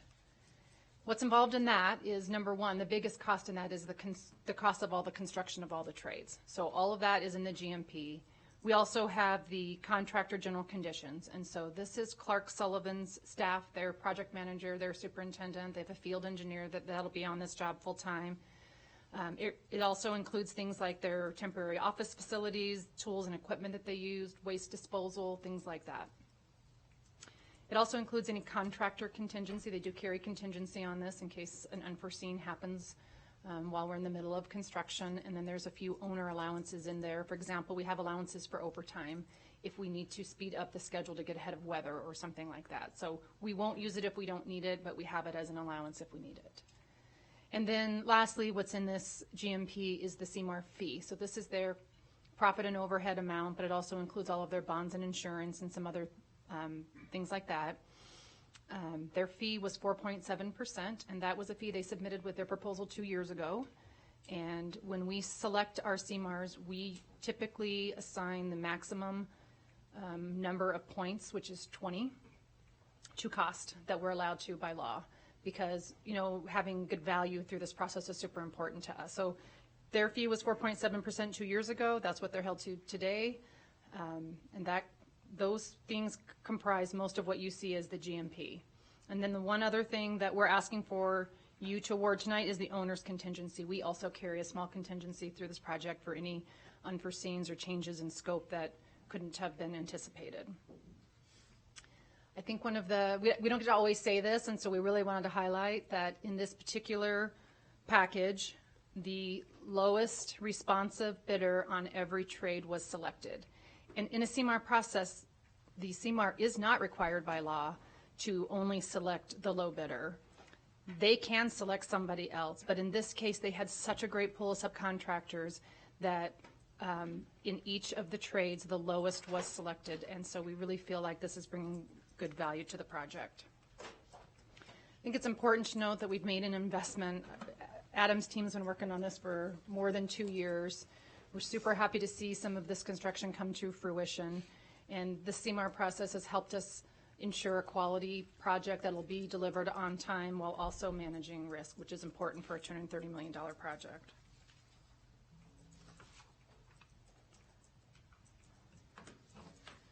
So some of the things we wanted to highlight for you that were benefits for us. One was the seasonal timing of this bid. Number one, we are able to get onto the property in November. We originally thought we wouldn't be able to get on until December. And by getting on in November, we can get ahead of most of the weather days as best we can. November is not typically a heavy snow month. So as soon as Clark Sullivan is allowed on the property, they will be mobilizing and getting to work right away. The other thing with the season is that it really generated a strong interest in the project because these are months of projects where construction is typically slow. School district will construct in any season, any weather, but it helped us for sure generate more interest in this because it's a time where other contractors, subcontractors might be slow. And then all of this kind of helped lead to big participation and competition, and we had multiple quality bids across all the trades. And ultimately, this has come in under estimate, which is always a good thing. And, you know, it's been a while since we've been able to say that at times because construction has gotten very expensive. So we're really happy about the fact this has come in under budget. And the other big one is that every single subcontractor was local. So we selected all low, and they were all local. So we have 100% on this project, and that's not always going to be the case on every project, and probably not even on this project in later phases. But we always have a very high participation of local contractors, and so it's good that we're able to give that business to the local guys. So we just wanted to share sort of a high-level construction schedule. We will be mobilizing November 4th. Come hell or high water, we'll be on that property. Clark Sullivan will be mobilizing. And we will get going on that because we have to have the ditch flowing by April 1st. So we can't interfere with the irrigation during irrigation season. So it will get done. We're planning to have a groundbreaking ceremony in November. Of course, you will all be invited as soon as a date is confirmed. We expect substantial completion by March and final completion in April, but the ditch will be flowing April 1st. Yeah, she did say that. So we are here asking you to approve the guaranteed maximum price contract with Clark Sullivan. The actual GMP is $3,364,241 plus an owner's contingency of $116,329 for a total of $3,480,570. And we are happy to answer any questions you may have. I do want to say that Zach Smith from Clark Sullivan is in the audience, so if you had any questions for him, he'd be happy to answer them. He is the project manager on this job for Clark Sullivan. All right. Questions?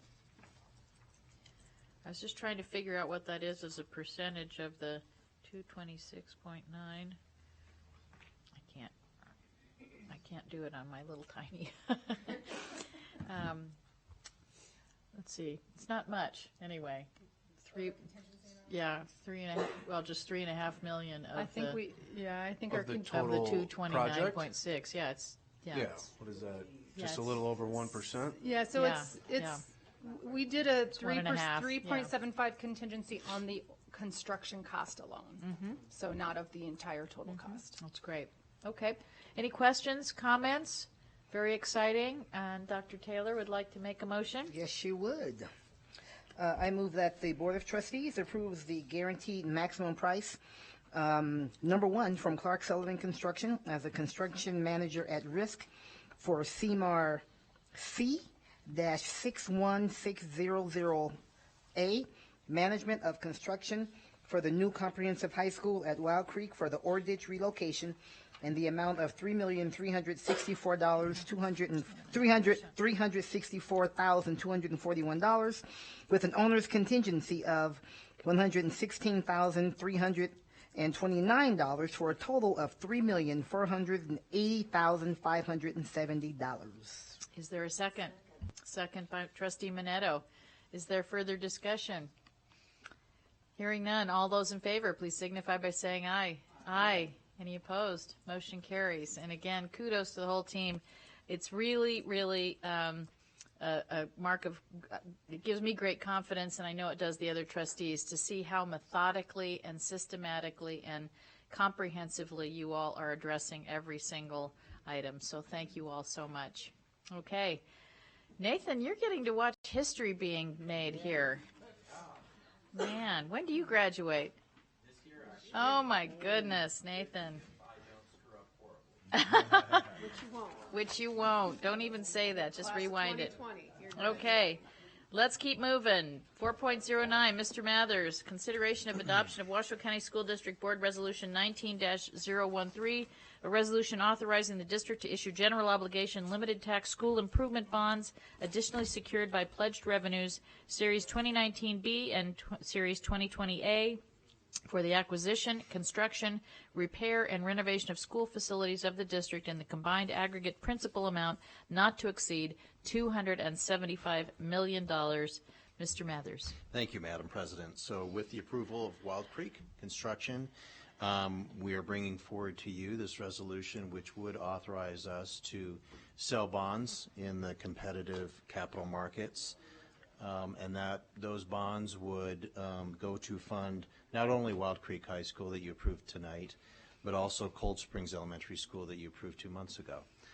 So it'll go to improve, to fund the construction of those 2 schools. As you know, those 2 schools were on the ballot for WC1, and so this is right along the line of that plan to use WC1 sales tax revenues. So those sales tax revenues will pay the debt service on these bonds.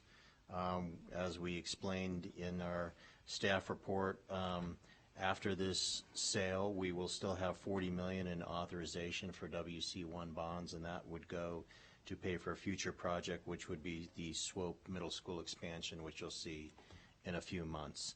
And so I think with that, I'll keep it quick and light, since you're approving a mere $275 million in general obligation bonds. But I'm happy to answer any questions you may have. And Mark, what's the financing source for O'Brien? O'Brien, I believe, will be rollover bonds. Mm-hmm. Yeah. Okay. Yep. Okay. Okay. Any questions for Mark? Dr. Taylor? No questions. No questions. She's the motion queen tonight. This is Wild Creek, so this is the one That's I wanted right. to make for Wild Creek. Okay. In Cold Springs. Those are my kids, too. I move that the Board of Trustees adopts Washoe County School District Board Resolution 19-013, a resolution authorizing the district to issue general obligation limited tax school improvement bonds, additionally secured by pledged revenues, Series 2019B and Series 2020A, for the acquisition, construction, repair, and renovation of school facilities of the district in the combined aggregate principal amount not to exceed $275 million. I want to add, as promised, in WC1. Exactly. And what, and is there a second? Second by Trustee Minetto. And what a gift it is to be able to do this. And again, as always, we thank the voters, because I don't know where we would be if that had not passed. And to all the people who worked on it, to all the people who have dreamed of a new high school for the Hug area and school in Cold Springs, we are so grateful that you are making it possible for us to do this. So this is a dream come true. Any further discussion? Hearing none, all those in favor, please signify by saying aye. Aye. Any opposed? Motion carries. Thank you, Mr. Mathers. Thank you. All right, we are on to discussion and possible action to provide preliminary approval to the proposed revision of Board Policy 5625, Student Health and Welfare, which includes addition of language related to treatment and handling of student health concerns, CPR AED use, and instruction and administration of medication, and the corresponding deletion of Board Policy 5038, Student Health, Welfare, and Rights, and initiate the 13-day public review and comment period. Mr. Sherbandi is still here. Thank you. I don't think we need you to make any PowerPoints or anything like that. Do any trustees have any questions? Okay, hearing none, is anyone prepared to make a motion? So moved. Trustee Kelly, is there a second? Second by Trustee Calvert. Is there any further discussion? Hearing none, all those in favor, please signify by saying aye. Aye. Any opposed? Motion carries. Thank you for waiting, Mr. Sherbandi. Okay, we will go on to 4.11, discussion possible action to provide preliminary approval to the proposed revision of Board Policy 5345, prevention and treatment of sport-related injuries to comply with the provisions of Nevada State Law, NRS Chapter 385B, and NRS 392.452 related to concussion management, and initiate the 13-day public review and comment period. Is there any questions? Any concerns? Thank you for staying, Mr. Sherbandi. Okay, is there a motion? Motion by Dr. Taylor, second by Vice President Raymond. Is there any discussion? Hearing none, all those in favor, please signify by saying aye. Aye. Any opposed? Motion carries. 4.12, discussion and possible action to provide preliminary approval to the proposed revision of Board Policy 9100, Public Bodies, formerly entitled Committees of the Board of Trustees, which revises language related to the committee membership process and member conduct, and initiates the 13-day public review and comment period. Do you have a PowerPoint prepared, General Counsel? Because we're expecting a very thorough. You're going to act it out. Interpretive dance? No, see what you did? See what you did? Okay, can I have, does anyone have questions on this one? Will there be an interpretive dance? Will there be an interpretive dance? Oh, no, let's not go there. Yeah, with costumes. No, this is serious, though. I know we're having fun because we've been here a very long time and everybody's tired, but it's an important initiative to streamline our committee process. We are grateful for our committees. We appreciate the volunteers, the many volunteers who serve on our committees, and the district and the board have a responsibility to make sure that our intentions are clear, that we have consistent expectations and consistent processes with our committees, and we appreciate the work that Office of General Counsel and Board Services have done on this one. Thank you, Lisa and Neil. Is there anything you want to add? I was joking. You don't have to say anything, so. No, okay. Any questions? If not, Vice President Raymond would like to make a motion. I move that the Board of Trustees provides preliminary approval for the proposed revision of Board Policy 9100, Public Bodies, and initiates the 13-day public review and comment period. Is there a second? Second by Trustee Minetto, who is handy with the seconds tonight. Thank you. All right. Is there any further discussion? Hearing none, all those in favor, please signify by saying aye. Aye. Any opposed? Motion carries. Lisa, you can go. Okay. She's gone. Yeah. No moss growing on her. We are now on to board reports, and I just wanted to acknowledge a proclamation by the governor proclaiming Native American Day in Nevada, and I wanted to read this. We didn't get it done in time, but we wanted to make sure it was read because this did take place, and we were part of this. Whereas Native Americans are the original inhabitants of the territories that now constitute the United States of America, and whereas the Silver State is home to the Great Basin Native American tribes, the Washoe, Northern Paiute, Southern Paiute, and Western Shoshone, which encompass 27 tribes, bands, and colonies, each having unique traditions and identities spanning generations. And whereas American Indians in Nevada and nationwide have made invaluable contributions to our nation, including their role as the first keepers of our environment. Whereas Indian tribes of the state of Nevada work to maintain their dynamic culture, customs, and traditions in order to pass them on to future generations. And whereas indigenous tribes across our state played an important role in Nevada's statehood, becoming residents of the Silver State in 1864, before officially becoming U.S. citizens 60 years later. And whereas Nevada's Indian tribes have enriched the citizens of the Silver State by teaching and sharing their history, language, and culture through storytelling, dance, native regalia, art, and traditional foods, and whereas the great state of Nevada recognizes the outstanding contributions of Native Americans, commemorates their achievements, and encourages all Nevadans and those who visit our great state to learn about the Native American heritage, culture, and history by visiting the Stewart Indian School Cultural Center and Museum opening in December. Now, therefore, I, Steve Sisolak, Governor of the State of Nevada, do hereby proclaim September 27th, so we missed it getting it on our agenda, but September 27th as Native American Day in Nevada. So thank you for letting me read that. We do honor our Native American tribal students, and we certainly partners. Yes, we have wonderful relationships, so thank you for that. Any other board reports? I know we've all been busy getting back to school visits and community meetings and meeting with committees to thank them. And so to all the trustees who've been out there working on those things, thank you for doing all that. Interim Superintendent, would you like to say anything? I would. So just really quickly, I want to thank our staff for doing a phenomenal job on the O'Brien and the SWOPE meetings. They really went very, very well. I want to give a shout out to Capital Projects, Pete Etchart, Adam Searcy, Tammy Zimmerman. Everybody just did a phenomenal job, and we were able to get the information out to our families. We found out today, this is new information to our hot off the press, the Nevada Association of School Boards. We were lucky to have our Principal of the Year receive the award, and it's no longer a secret as far as the process, how they do that, so I am allowed to say that. So Jonna Aucoin is the Principal of the Year, and so she will receive an award.